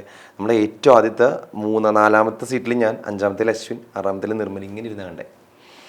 എന്നിട്ട് പോലും നമുക്കത് എക്സ്പീരിയൻസ് ചെയ്യാൻ പറ്റി. അപ്പോൾ ഓരോ സീൻ ബൈ സീൻ വരുമ്പോഴും ഞാൻ ഡബ് ചെയ്തൊക്കെ ആലോചിക്കും. 6 ടേക്ക്, ഇത് 5 ടേക്ക് പോയി, ഇത് 21 ടേക്ക് പോയിട്ടുണ്ട്, ഇത് 2-ാമത്തെ ടേക്കിലൊക്കെ, അങ്ങനെ ഓരോന്നും ഞാൻ ആലോചിക്കും. അപ്പോൾ എനിക്ക് ആദ്യത്തെ എക്സ്പീരിയൻസ് എന്ന് പറഞ്ഞാൽ ഞാൻ ഡബ് ചെയ്തത് മൊത്തം വരുന്ന ആലോചിച്ചത്. 2-ാമത് പറവൂരിൽ ഷഫാസ് എന്ന് പറഞ്ഞ തിയേറ്ററിൽ കണ്ടു. അപ്പോഴാണ് നമ്മൾ ഒരു പ്രേക്ഷകനായിട്ട് ഞാൻ കണ്ടത്. അതാണ് കുറച്ചും കൂടി കാന്താര ചാപ്റ്റർ 1 എന്താണെന്ന് മനസ്സിലായത്. ഇപ്പോൾ എന്താ പറയുക, ഡബ്ബിംഗ് ഡയറക്ടർ അശ്വിൻ ചേട്ടൻ പറഞ്ഞ കേട്ടിട്ടുണ്ടായിരുന്നു, ഇത് ഒരുപാട് തവണ കണ്ടു. അവരാകണ്ടേ 50 തവണ മേലെ അത് അവരാകണ്ടേ, അവര് നമ്മളെ കാണിച്ചിട്ടില്ലല്ലോ. ഞാൻ ഡബ് ചെയ്യുമ്പോൾ എനിക്ക് കാണിച്ചിരിക്കുന്നത് അവരുടെ കറക്റ്റ് ആയിട്ടുള്ള പോർഷൻസ്. അതായത് ഋഷഭ് സാർ സ്ക്രീനിലുള്ളപ്പോൾ എനിക്ക് കാണിച്ചു തരും, ഋഷഭ് സാറിന്റെ സീൻ കഴിയുമ്പോൾ അവർ സ്ക്രീൻ ഓഫ് ചെയ്യും. ഞാൻ കണ്ടിട്ടില്ല പടം, ഞാൻ തിയേറ്ററിലല്ലാതെ കണ്ടിട്ടില്ല, എനിക്ക് കഥ അറിയില്ല, ഇതെന്താണ് പരിപാടി എന്നറിയില്ല. എനിക്ക് ആകെ അറിയാവുന്നത് പുള്ളിയുടെ ഒരു ക്യാരക്ടർ, ബെർമേ എന്ന് പറയുന്ന ക്യാരക്ടറാണ് പുള്ളി ചെയ്യുന്നത്. അപ്പോൾ ആക്ഷൻ ഉണ്ട്, കുറച്ച് കോമഡി ഉണ്ട്, അതുപോലെ പുള്ളിയുടേതായിട്ടുള്ള കുറച്ച് ഡയലോഗുകൾ, സാധനങ്ങളൊക്കെ ഉണ്ട്. ഇങ്ങനെയൊക്കെ അറിയാം എന്നല്ലാതെ ഇതിൻ്റെ സിനിമയുടെ കഥ എന്താണെന്നൊന്നും അറിയില്ല. ഇവർക്കറിയാം, ഇവരിപ്പോൾ ഓരോ തവണയും കാണുമല്ലോ, ഇവർ ഡബ്ബിംഗ് ഡയറക്ടേഴ്സ് അല്ലേ, അവർ ആദ്യം കാണും, പിന്നെയും കാണും, പിന്നെ ഓരോ ക്യാരക്ടറിന് ഡബ് ചെയ്യുമ്പോൾ 30-40 തവണ കാണാം. അവർക്ക് അതിനുള്ള ഓപ്ഷൻസ് ഉണ്ടായിരുന്നു, നമുക്കതുണ്ടായിരുന്നില്ല. അല്ല, നന്നായി, കാരണം തിയേറ്ററിൽ കണ്ടപ്പോഴാണ്. എനിക്ക് ചോദിക്കാൻ ഒരു കാര്യം ചോദിക്കാനുണ്ട്. എന്താണെന്നറിയോ, ഇത്രനേരം കാര്യമില്ല ഇപ്പൊ ചോദിച്ചേ. നമുക്കൊരു എക്സൈറ്റ്മെന്റ് ഉണ്ടാവില്ല സുരാജ് ചേട്ടാ. അതായത് ഇപ്പൊ നാളെ എന്റെ പടം എനിക്ക് കാണാൻ പോവാണ്, ഞാൻ ഡബ് ചെയ്തത്. അന്ന് രാത്രി ഇറങ്ങിയിരുന്നു ശരിക്കും? ഇല്ല, അന്ന് ഞാൻ എനിക്ക് എപ്പോഴും ഓർമ്മയുണ്ട്, എൻ്റെ അനിയൻ്റെ കൊച്ചിൻ്റെ ബർത്ത്ഡേ ആയിരുന്നു. അപ്പോൾ ആ ഒരു സമയത്ത് ഞാൻ ഒക്ടോബർ 1, 2-ാം തീയതിയാണ് റിലീസ്, അവിടെയായിരുന്നു. അപ്പോൾ എല്ലാവരും ഇരിക്കുന്ന സമയത്ത് ഞാൻ ഫോണായിട്ട് മാറിയിരിക്കുക. അപ്പോൾ ഇവരൊക്കെ ചോദിക്കുന്നുണ്ട്, ഞാൻ അങ്ങനെ മാറിയിരിക്കാത്ത ഒരു വ്യക്തിയാണ്. എന്താണ് ഞാൻ പറഞ്ഞു, നാളെ പരിപാടി റിലീസാണ്, അപ്പോൾ അതവിടെ നടന്നോട്ടെ, അതിന് നിനക്ക് എന്താണെന്ന് പറയാം. എനിക്കൊരു പോസ്റ്റ് എഴുതിയിടണം എന്ന് പറഞ്ഞിട്ട് ഞാൻ ഫേസ്ബുക്ക് എടുത്തും അല്ലെങ്കിൽ ഇൻസ്റ്റ എടുത്തിട്ടും പോയിരുന്ന് പറമ്പിലൊക്കെ ഇറങ്ങി ഒരു തെങ്ങിൻ്റെയൊക്കെ മറയിൽ ഒളിച്ചിരുന്നിട്ട്, കാരണം കണ്ടവർ വിളിക്കും, എല്ലാവരും വീണ്ടും വീണ്ടും വിളിക്കും, അവിടെ പാർട്ടിയൊക്കെ നടക്കുകയാണ്. ഞാൻ ടൈപ്പ് ചെയ്ത അവസാനം എല്ലാം പോസ്റ്റ് ചെയ്തതിന് ശേഷം മാത്രമാണ് പോയത്. ആ പോസ്റ്റ് തന്നെയായിരുന്നു ഏറ്റവും ആദ്യം വൈറലായത്. കാരണം സിനിമ കണ്ടിറങ്ങിയപ്പോൾ ഓരോരുത്തരും ചോദിച്ചു ഇതാരാ ഡബ് ചെയ്തത്. അപ്പം നമ്മുടെ പോസ്റ്റ് കാണുന്നു, ഓട്ടോമാറ്റിക്കലി മെറ്റയും ടീമൊക്കെ നമ്മളെ പൊക്കിക്കൊണ്ട് വരുന്നു. അങ്ങനെ ഈ സാധനം എല്ലാവരിലേക്ക് എത്തി. അതൊരു വലിയ മൊമെന്റ് ആയിരുന്നു, പ്രതീക്ഷയായിരുന്നു ഏറ്റെടുത്തെന്നുള്ള. അതെ, ഇപ്പം നേരത്തെ പറഞ്ഞ പോലെ ഇപ്പം ഒരാൾ വന്നിട്ട് ഇങ്ങനെ മെസ്സേജ് അയക്കുകയാണ്, ഊളയെന്നൊക്കെ മെസ്സേജ് അയക്കുകയാണ്. അപ്പൊ ഇതുപോലെ ഒരു വളർന്നു വരുന്നൊരു മൂവിനെ അടിച്ചു താഴ്ത്താനായിട്ടും കുറെ ആൾക്കാരൊക്കെ ഉണ്ടായിരിക്കും, നെഗറ്റീവ്സ് ഒക്കെ കണ്ടിട്ടുണ്ട്. അതായത് ഇതിൽ ഒരുപാട് കാര്യങ്ങൾ കൊണ്ടുവന്നിട്ടുണ്ട്, അതായത് ഹിന്ദുക്കളെ കൂടുതൽ അങ്ങനെയൊക്കെയുള്ള കാര്യങ്ങളൊക്കെ കൊണ്ടുവന്നിട്ടുണ്ട്. അപ്പൊ അത് കണ്ടപ്പോ എന്താ തോന്നുന്നത് ശരിക്കും? സൂര്യ, നമ്മളുടെ പെർസ്പെക്റ്റീവാണ് എന്ത് വേണം എന്ന് തീരുമാനിക്കുന്നത്. ഇപ്പം ഞാൻ പറയട്ടെ, നമ്മൾ ഈ സിനിമ ഇറങ്ങുന്നതിന് മുമ്പ് ഒരു പോസ്റ്റ്, അതായത് കേരളത്തിലെ പ്രമുഖ മാധ്യമങ്ങളെടുത്ത് ഷെയർ ചെയ്ത പോസ്റ്റാണ് കേട്ടോ.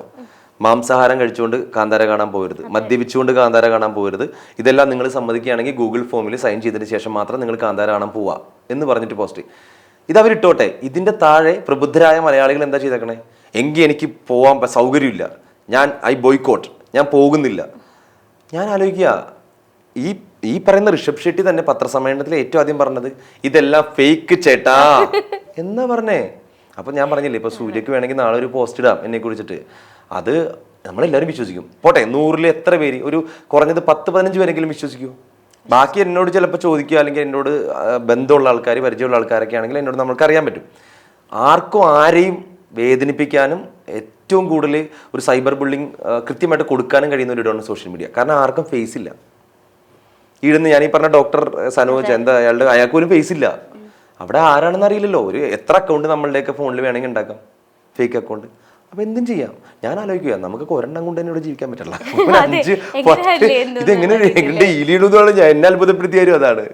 അതുപോലെ തന്നെ പറയുന്നുണ്ട് ഈ മൂവിയിൽ കൂടുതൽ ആഡ് ചെയ്യുന്ന അന്ധവിശ്വാസങ്ങളൊക്കെയാണ് എന്നുള്ള കാര്യങ്ങളിലൊക്കെ. അപ്പൊ എന്തുകൊണ്ടായിരിക്കും അവർ അതങ്ങനെ നോട്ടീസ് ചെയ്ത് പറയുന്നു എന്ന് ഞാൻ ചോദിക്കുകയാണ്. അപ്പൊ എന്തുകൊണ്ടായിരിക്കും അങ്ങനെ നോട്ടീസ് ചെയ്യുന്നത്? ഇപ്പൊ ഓരോരുത്തർക്കും ഓരോ വിശ്വാസങ്ങളില്ലേ. ഇപ്പൊ ഞാൻ പറയാമല്ലോ, ഞങ്ങളുടെയൊക്കെ നാട്ടിൽ ഈ അമ്പലങ്ങളിൽ ഉത്സവം വന്നു കഴിഞ്ഞാൽ യക്ഷിക്കളുണ്ട്. അപ്പോൾ അവിടുത്തെ ഒരു ചേച്ചിയായിരിക്കും ചിലപ്പോൾ തുള്ളിയിട്ട് ദേവി കയറി തുള്ളുക എന്ന് പറയും. ഞാനൊക്കെ പോയിട്ട് തന്നെ പട്ടും പാലും അല്ലെങ്കിൽ അങ്ങനെ കുറച്ച് ഇതൊക്കെ ചെയ്തിട്ടുണ്ട്. അപ്പോൾ ഇവർ നമ്മുടെ കാര്യങ്ങളൊക്കെ പറഞ്ഞ് ലൈക്ക് ഹിന്ദുയിസത്തിൽ മാത്രമല്ലല്ലോ, ഇപ്പോൾ ക്രിസ്ത്യാനിറ്റിയിൽ വ്യത്യാസമുണ്ട്, ഇസ്ലാമിൽ വ്യത്യാസമുണ്ട്, വ്യത്യാസം മീൻസ് വിശ്വാസമുണ്ട്. എല്ലാ മതങ്ങളിലും ഓരോ വിശ്വാസങ്ങളുണ്ട്. ഈ പരസ്പരം ഹേർട്ട് ചെയ്യുമ്പോഴാണ് ഈ പ്രശ്നം. ഇത് ഈശ്വരന്മാരൊക്കെ എല്ലാം ലാസ്റ്റ് ക്ലൈമാക്സിൽ വരുമ്പോൾ ഒന്നാണ്. ഇവരിരുന്ന് ചിരിക്കുകയായിരിക്കും, ഇവർക്ക് എന്തിൻ്റെ കേടാന്ന് ഇവർ ചോദിക്കുന്നുണ്ട്. കാരണം എല്ലാ മതത്തിൻ്റെ അപ്പുറത്തേക്ക് എന്താണ്, നമ്മൾ മനുഷ്യനല്ലേ. ഇപ്പം ഞാനാണെങ്കിലും വേറെ ഏത് മതത്തിൽപ്പെട്ട ആളാണെങ്കിലും അല്ലെങ്കിൽ എന്തും ആയിക്കോട്ടെ, ഒരു ആക്സിഡൻറ്റ് ഉണ്ടായിക്കഴിഞ്ഞാൽ ബ്ലഡ് കൊടുക്കാൻ പോകുമ്പോൾ ചോദിക്കുമോ അയാൾ ഏതാ ജാതി ഏതാ മതം? ഒന്നുമില്ലല്ലോ. അപ്പം മനുഷ്യനാണ്. അപ്പോൾ അൾട്ടിമേറ്റ്ലി നമ്മൾ വിശ്വസിക്കേണ്ട ഒരു മനുഷ്യനാണ്. പിന്നെ ഋഷഭ് ഷെട്ടി പറഞ്ഞ സിനിമയുടെ കഥ എന്ന് പറഞ്ഞിട്ടുണ്ടെങ്കിൽ ഇതൊരു സിനിമാ കഥയാണ്. പിന്നെ പുള്ളി പറഞ്ഞിട്ടുണ്ട് പുള്ളിയുടെ ചില വിശ്വാസങ്ങൾ അത് പുള്ളി ആരിലും അടിച്ചേൽപ്പിക്കുന്നില്ല. അതുപോലെ തന്നെ അദ്ദേഹം പറഞ്ഞിട്ടുണ്ട് എൻ്റെ വിശ്വാസങ്ങൾ ഞാൻ വിശ്വസിച്ചോട്ടെ, ഞാൻ നിങ്ങളെ നിർബന്ധിക്കുന്നില്ല അത് വിശ്വസിക്കണമെന്ന്. അതുപോലെ തിരിച്ചും ആ ബഹുമാനം ഞാൻ പ്രതീക്ഷിക്കുന്നേ പറഞ്ഞിട്ടുള്ളൂ. അപ്പോൾ അതിലാ കാര്യം. കാരണം ഞാൻ അതിൽ വിശ്വസിക്കുന്ന ഒരാളാണ്. അദ്ദേഹം പറഞ്ഞൊരു പോയിന്റിൽ ഭയങ്കര വലിയ പോയിന്റാണ് ഋഷഭ് സാർ പറഞ്ഞത്. അതായത് സൂര്യ എന്തുകൊണ്ടും വിശ്വസിച്ചോ, ഞാൻ എന്തുകൊണ്ടും വിശ്വസിച്ചോട്ടെ, പക്ഷെ നമ്മൾ ഒന്നും അടിച്ചേൽപ്പിക്കാതിരുന്നാൽ മതി. ഞാൻ വിശ്വസിക്കുന്ന സൂര്യ വിശ്വസിക്കണം എന്ന് എനിക്ക് പറയാൻ പറ്റില്ല.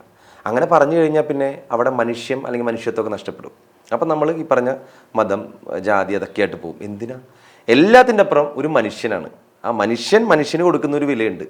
അവിടെയാണ് നമ്മൾക്ക് വലുതാവുന്നതും മഹത്തരമാവുന്നതും നമ്മുടെ ചിന്താഗതിയൊക്കെ ഇങ്ങനെ പൊങ്ങി വരുന്നതും. അപ്പം എനിക്ക് ഭയങ്കര വലിയ സന്തോഷമുണ്ട് എനിക്ക് സുരാജ് സാറിന് ഇന്റർവ്യൂ ചെയ്യാൻ പറ്റിയതിൽ.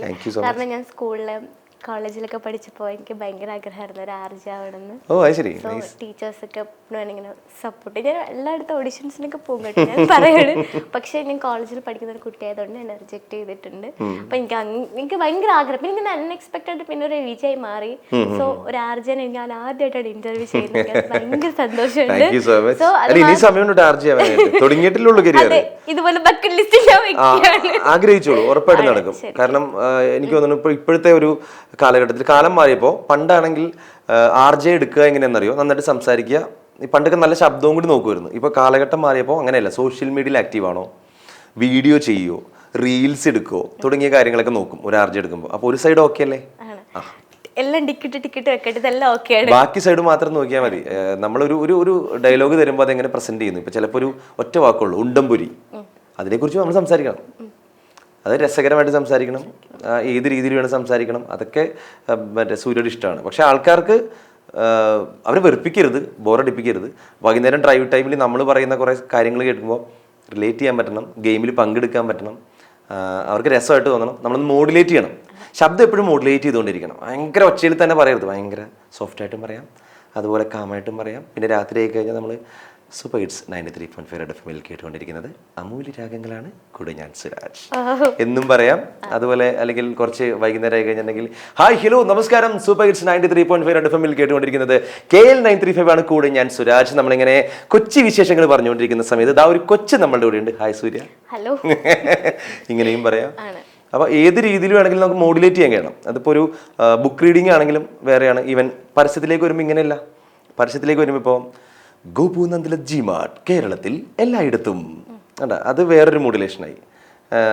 പിന്നെ നമ്മുടെ കുറേ പരസ്യങ്ങൾ നമുക്ക് വരുമല്ലോ, അപ്പോൾ അത് വോയിസ് ഓവറായിട്ട് പറയുമ്പോഴാണെങ്കിലും അത് മാറും. ഇനി ടാഗ് പറയുമ്പോൾ കുറച്ച് ബേസ് കൂട്ടിയിട്ട് ഹസ്കി എടുത്തിട്ട് ഗോപുനന്ദിലെ ജിമാർട്ട് കേരളത്തിൽ എല്ലായിടത്തും ഇങ്ങനെ പറയാം. ഇതൊക്കെ നമ്മൾ ആവശ്യപ്പെടുന്ന ടോണിൽ നമ്മൾ കൊടുക്കണം. ഒരു വോയിസ് ആർട്ടിസ്റ്റ് എന്ന് പറയുമ്പോൾ ഇതൊക്കെ വലിയ ചലഞ്ചിങ് ആണ്. ആദ്യമൊക്കെ ഭയങ്കര ചലഞ്ചിങ് ആയിരുന്നു. ട്രാക്കിലേക്ക് എത്തിയ ട്രാക്കിലേക്ക് എത്തി നിൽക്കുന്നത് സുരാജേട്ടനാണ്.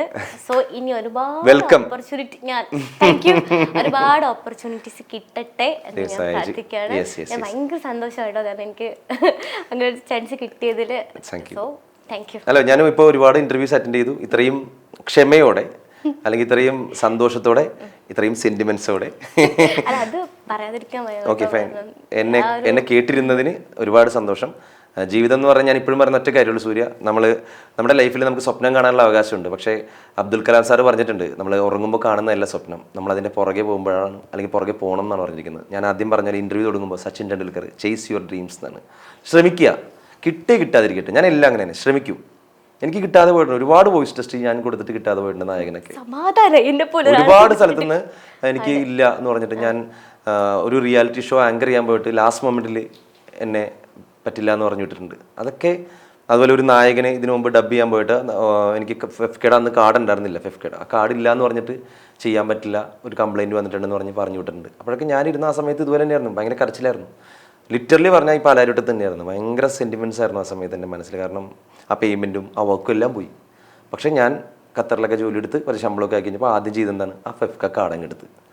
അപ്പോൾ ഫെഫ്ക മെമ്പറാണെന്ന് അഭിമാനത്തോടെ പറയും ഞാൻ. കാരണം അത്രമാത്രം കാര്യങ്ങൾ അവർ ചെയ്യുന്നുണ്ട്. നമുക്കും ആസ് എ ഡബ്ബിംഗ് ആർട്ടിസ്റ്റ് ഒരു വളർച്ച ഉണ്ടാവുന്നു. സംഘടന നമ്മളുടെ കൂടെ നിൽക്കുന്നു, സപ്പോർട്ട് ചെയ്യുന്നു. അതുപോലെ കൊച്ചിയിലെ മിഡാക്ക് എന്ന് പറയുന്ന സംഘടന, സീരിയൽ ഡബ് ചെയ്യുന്ന സംഘടന, അതിൽ നമ്മൾ ആക്റ്റീവായിട്ട് നിൽക്കുന്നു എല്ലാവരെയും കൂടെ. അവരൊക്കെ ഒരുപാട് ക്ഷേമ പദ്ധതികളും അംഗങ്ങൾക്കായിട്ടുള്ള പരിപാടികളൊക്കെ ചെയ്യുന്നു. അപ്പോൾ എല്ലാം കൂടി ഒരു ഫാമിലി പോലെ പോവുകയാണ്.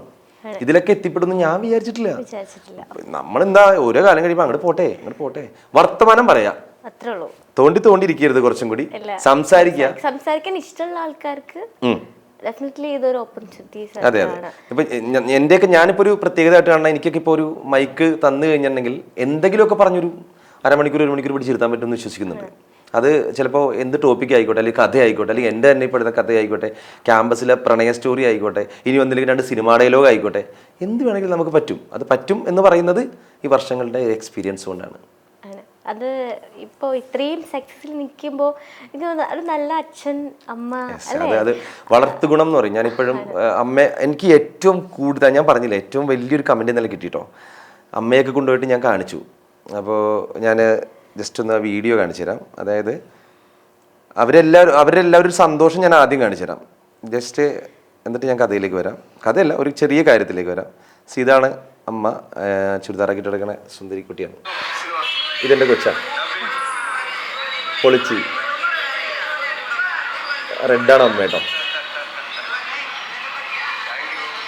ഓക്കെ, ഇത് കഴിഞ്ഞ് ഞാൻ വൈകുന്നേരം അമ്മയെ വിളിക്കുകയാണ്. അമ്മ ചോദിച്ചാൽ മൊത്തത്തിൽ എങ്ങനെയുണ്ടമ്മേ, ഇഷ്ടമായോ? അപ്പം അമ്മ പറഞ്ഞു, മോനെ നേരത്തെ തുടങ്ങി, ഞാൻ ഉറങ്ങിയിട്ടില്ല, മോൻ്റെ ഇത് തന്നെയാണ്, ശബ്ദം തന്നെയാണ്. അപ്പം അതിലൊരു കമൻറ്റ് പറഞ്ഞു അമ്മ, മോനാ സങ്കടപ്പെട്ട് വിളിക്കൂലേ അമ്മയെന്ന് പറഞ്ഞ് വിളിക്കില്ലേ, ബെർമ്മ വിളിക്കൂല്ലേ കഥാപാത്രം, അപ്പം ഞാനാ വിളി കേട്ടിന്ന്. ഞാനിങ്ങനെ മയക്കോ ഭയങ്കരമായിട്ട് ടച്ച് ചെയ്തത്. അതായത് നമ്മൾ സന്തോഷത്തോടെ അല്ല സങ്കടത്തോടെ വിളിക്കുന്നൊരു മൊമെൻ്റ് ഉണ്ട്, അമ്മയെ എന്ന് വിളിക്കുന്നൊരു പരിപാടി ഉണ്ട് അതിൽ, ആ സിനിമയിൽ. അപ്പോൾ അമ്മ പറയുന്നത് ഞാനാ അറിയാതെ വിളി കേട്ടു പോയി മോനെ എന്ന് പറഞ്ഞിട്ട് ലൈക്ക് ഭയങ്കര ഹാർട്ട് ടച്ചിങ് ആണത്. അപ്പോൾ എനിക്കത് അതൊക്കെ ഭയങ്കര ഇപ്പോഴും ഏറ്റവും വലിയൊരു പ്രഷ്യസ് കമൻ്റായിട്ട് എനിക്ക് കിട്ടിയത് ഈ പുള്ളിക്കാരത്തി എന്നെ വിളി കേട്ടു എന്ന് പറഞ്ഞപ്പോഴാണ്. ആ കഥാപാത്രത്തിലൂടെ കൊള്ളാം. എന്താ വേണ്ടേ? അതെ അതെ എനിക്ക് തോന്നുന്നു ഏറ്റവും വലിയൊരു അവാർഡ് തന്നെയാണ്. അതെ, ഇപ്പം ഞാൻ ഇപ്പം RJ എന്ന് പറഞ്ഞില്ലേ, അപ്പം ഞാനിങ്ങനെ RJ ആയിട്ട് കുറേ വർഷമായിട്ട് ഇങ്ങനെ പോകുന്നുണ്ടല്ലോ. അപ്പം എനിക്ക് കുറേ അംഗീകാരങ്ങൾ എന്നൊക്കെ പറഞ്ഞാൽ പല സ്ഥലത്ത് നമ്മൾ പോകുമ്പോൾ സംഘടനയുടെ അത് ഇത് അവരുടെ തെക്കേടത്തമ്മ വടക്കേടത്തമ്മ പുരസ്കാരമൊക്കെ ഇങ്ങനെയൊക്കെ വരുന്നിട്ടുണ്ടായിരുന്നു. പക്ഷേ ഒരു RJ പ്രൊഫൈൽ വെക്കാൻ പറ്റിയ ഒരു ട്രോഫി ഒന്നും ഉണ്ടായിരുന്നില്ല. അപ്പം ഞാൻ ഇങ്ങനെ തന്നെ പണ്ട് എന്തെങ്കിലും വരും നോക്കാം പണി എടുത്തുകൊണ്ടിരുന്നു 2024 ഇൻഡിവുഡിൻ്റെ best popular male RJ award കിട്ടി. അപ്പോൾ ഓക്കെ, ആ ഒരു നമ്മളുടെ RJ പ്രൊഫഷനിൽ എന്താണോ അതൊന്ന് ഷോക്കേസ് ചെയ്തു, അവിടെ ഷോക്കേസ് ചെയ്യപ്പെട്ടു. ഡബ്ബിങ്ങിൽ ഇതായിപ്പോൾ ഇങ്ങനത്തെ ഒരു പരിപാടി ഇവിടെ കിട്ടി. ഞാൻ പറഞ്ഞില്ലേ, ആഗ്രഹിച്ചാൽ മതി, പണിയെടുത്താൽ മതി. പണിയെടുക്കുകയാണെങ്കിൽ സൂര്യയുടെ കൂടെ പ്രകൃതി വരെ കൂടെ നിൽക്കും. പൗലോ കൊയ്ലോ പറഞ്ഞാ, ഞാൻ പറഞ്ഞല്ലേ ആൽക്കമിസ്റ്റില്. അപ്പൊ ഞാനതിൽ വിശ്വസിച്ചു. വലിയ കാര്യത്തിൽ എന്നെ ഒന്ന് മോട്ടിവേറ്റ് ചെയ്ത് അല്ല, ഇപ്പൊ ഒരു അഭിനയിക്കണം എന്ന് ആഗ്രഹം ഉണ്ടെങ്കിൽ അതിന്റെ പുറകെ നടക്കണം. അതായത് നമ്മുടെ ജോലി കളഞ്ഞിട്ടോ വിട്ടിട്ടോ പോകരുത്, അതിന്റെ കൂടെ അങ്ങ് പോവുക. അത്ര ആഗ്രഹം ഉണ്ടെങ്കിൽ എന്തായാലും ദൈവം എത്ര നാൾ പുറകെ നടക്കും, എപ്പോൾ പിന്തിരിഞ്ഞ് നടക്കും. ഒരു തവണയിൽ തിരിഞ്ഞു നോക്കും, അവൻ അവിടെ തന്നെ ഉണ്ടോ, ഞാൻ ഇവിടെ തന്നെ ഉണ്ട്, ആ ഓക്കെ നോക്കിയതാ എന്ന് പറയും. അത് കഴിഞ്ഞ് പുള്ളി പറയും അതങ്ങോട്ട് സാധിപ്പിച്ച് കൊടുത്തേക്കാം. സിദ്ദിഖിക്ക് പറഞ്ഞ പോലെ പിള്ളേരല്ലേ, അതങ്ങ് സാധിപ്പിച്ച് കൊടുത്തേക്കണമെന്നേ.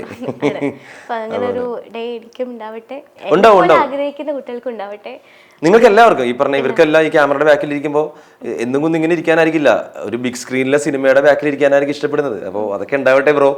കാരണം ഉണ്ടാവണം, നമ്മൾ ആഗ്രഹിക്കണം അതിന് വേണ്ടിയിട്ട്. ആഗ്രഹത്തിന് വേണ്ടി എന്തെങ്കിലും ചെയ്യണം, എന്തെങ്കിലും. ഒരു 24 മണിക്കൂറില്ലേ, അതിൽ എന്തെങ്കിലും ചെയ്താൽ മതി. അപ്പോൾ RJ ആവണം തനിക്ക് അത്രയ്ക്ക് ആഗ്രഹം ഉണ്ടെങ്കിൽ താൻ ഉറപ്പായിട്ടും എന്തെങ്കിലുമൊക്കെ വായിക്കണം, ഉറക്കെ വായിക്കണം. കാരണം അക്ഷരങ്ങളും അതുപോലെ തന്നെ ആ സ്ഫുടതയെല്ലാം വളരെയധികം ഇമ്പോർട്ടൻ്റ് ആണ് ഈ ഒരു കാര്യത്തിൽ. പിന്നെ വാക്കുകൾ, കുത്ത്, കോമ, എവിടെ കുത്തണം എവിടെ കോമിടണം എന്നൊക്കെ താങ്കൾ തീരുമാനിക്കണം. കടക്ക കൊണ്ടേ കത്തി വെക്കാതിരുന്നാൽ മതി. അപ്പോൾ നമ്മൾ കുറേ സംസാരിച്ച് അങ്ങ് പോവാണ്. അയ്യോ ഓക്കെ, ഞാനല്ലേ തുടങ്ങി, അപ്പം ഞാൻ തന്നെ വൈൻഡപ്പ് ചെയ്യാലോ. ഡെഫിനറ്റ്ലി ഭയങ്കര സന്തോഷമുണ്ട് അതിൽ പറഞ്ഞോളൂ. ഓക്കെ, അപ്പോൾ എന്തായാലും ഒരുപാട് സന്തോഷം. സൂര്യയുടെ കൂടെ ഇത്രയും സമയം ഇവിടെ ഇരിക്കാൻ സാധിച്ചതിൽ എനിക്ക് ഒത്തിരി സന്തോഷമുണ്ട്. പ്രത്യേകിച്ച് വിർച്വൽ മീഡിയ എൻ്റർടൈൻമെൻറ്റ്സിന് താങ്ക് യു സോ മച്ച്. കാരണം നിങ്ങളുടെ ഞാൻ സിനിമ കഴിഞ്ഞ് ഇറങ്ങി വന്ന റെസ്പോൺസ് പറഞ്ഞ നമ്മളുടെ വീഡിയോ ഇപ്പോൾ ഏകദേശം നല്ല വൈറലായിട്ടുണ്ട്. എനിക്ക് കൊളാബ് വന്ന വീഡിയോയ്ക്ക് തന്നെ ഇപ്പോൾ ഒരു 6 ലക്ഷം വ്യൂസ് ആയിട്ടുണ്ട്. അത് ഒരുപാട് വളർത്തി തന്നെ. Thank you so much. Virtual മീഡിയയെ പോലെ ഒരുപാട് മീഡിയകൾ ഇനി ഉണ്ടാവട്ടെ. ഇതുപോലെ വളർന്നു വരുന്ന കലാകാരന്മാരെ സപ്പോർട്ട് ചെയ്യാൻ നിങ്ങൾക്ക് കഴിയട്ടെ. സൂര്യയ്ക്ക് ഒരു ഗംഭീര വലിയൊരു ഭാവി ഞാൻ ആശംസിക്കുന്നു, അതുണ്ടാവട്ടെ എന്ന് ആഗ്രഹിക്കുന്നു. ഈ ഇപ്പം ഞാനിരിക്കുന്നൊരു സീറ്റിൽ സൂര്യ വന്നിരിക്കാനും അപ്പുറത്ത് വേറൊരാൾ വന്ന് സൂര്യ ഇൻ്റർവ്യൂ ചെയ്യാനും സാധിക്കട്ടെ. മനസ്സിൽ എന്താണ് ആഗ്രഹിക്കുന്നത് അതൊരിക്കലും ബാക്ക് സ്പേസ് അടിച്ച് ഡിലീറ്റ് ചെയ്യാണ്ടിരിക്കുക. ഏതെങ്കിലും ഒരു കോണിൽ വെച്ചോ, എന്നിട്ട് ഇഷ്ടമുള്ള പാഷൻ്റെ പുറകെ വെക്കോ. നമ്മൾ ആഗ്രഹിച്ചത് നമ്മൾ തന്നെ നേടിയിരിക്കും. അപ്പോൾ താങ്ക് യു സോ മച്ച്. നന്ദി, നമസ്കാരം.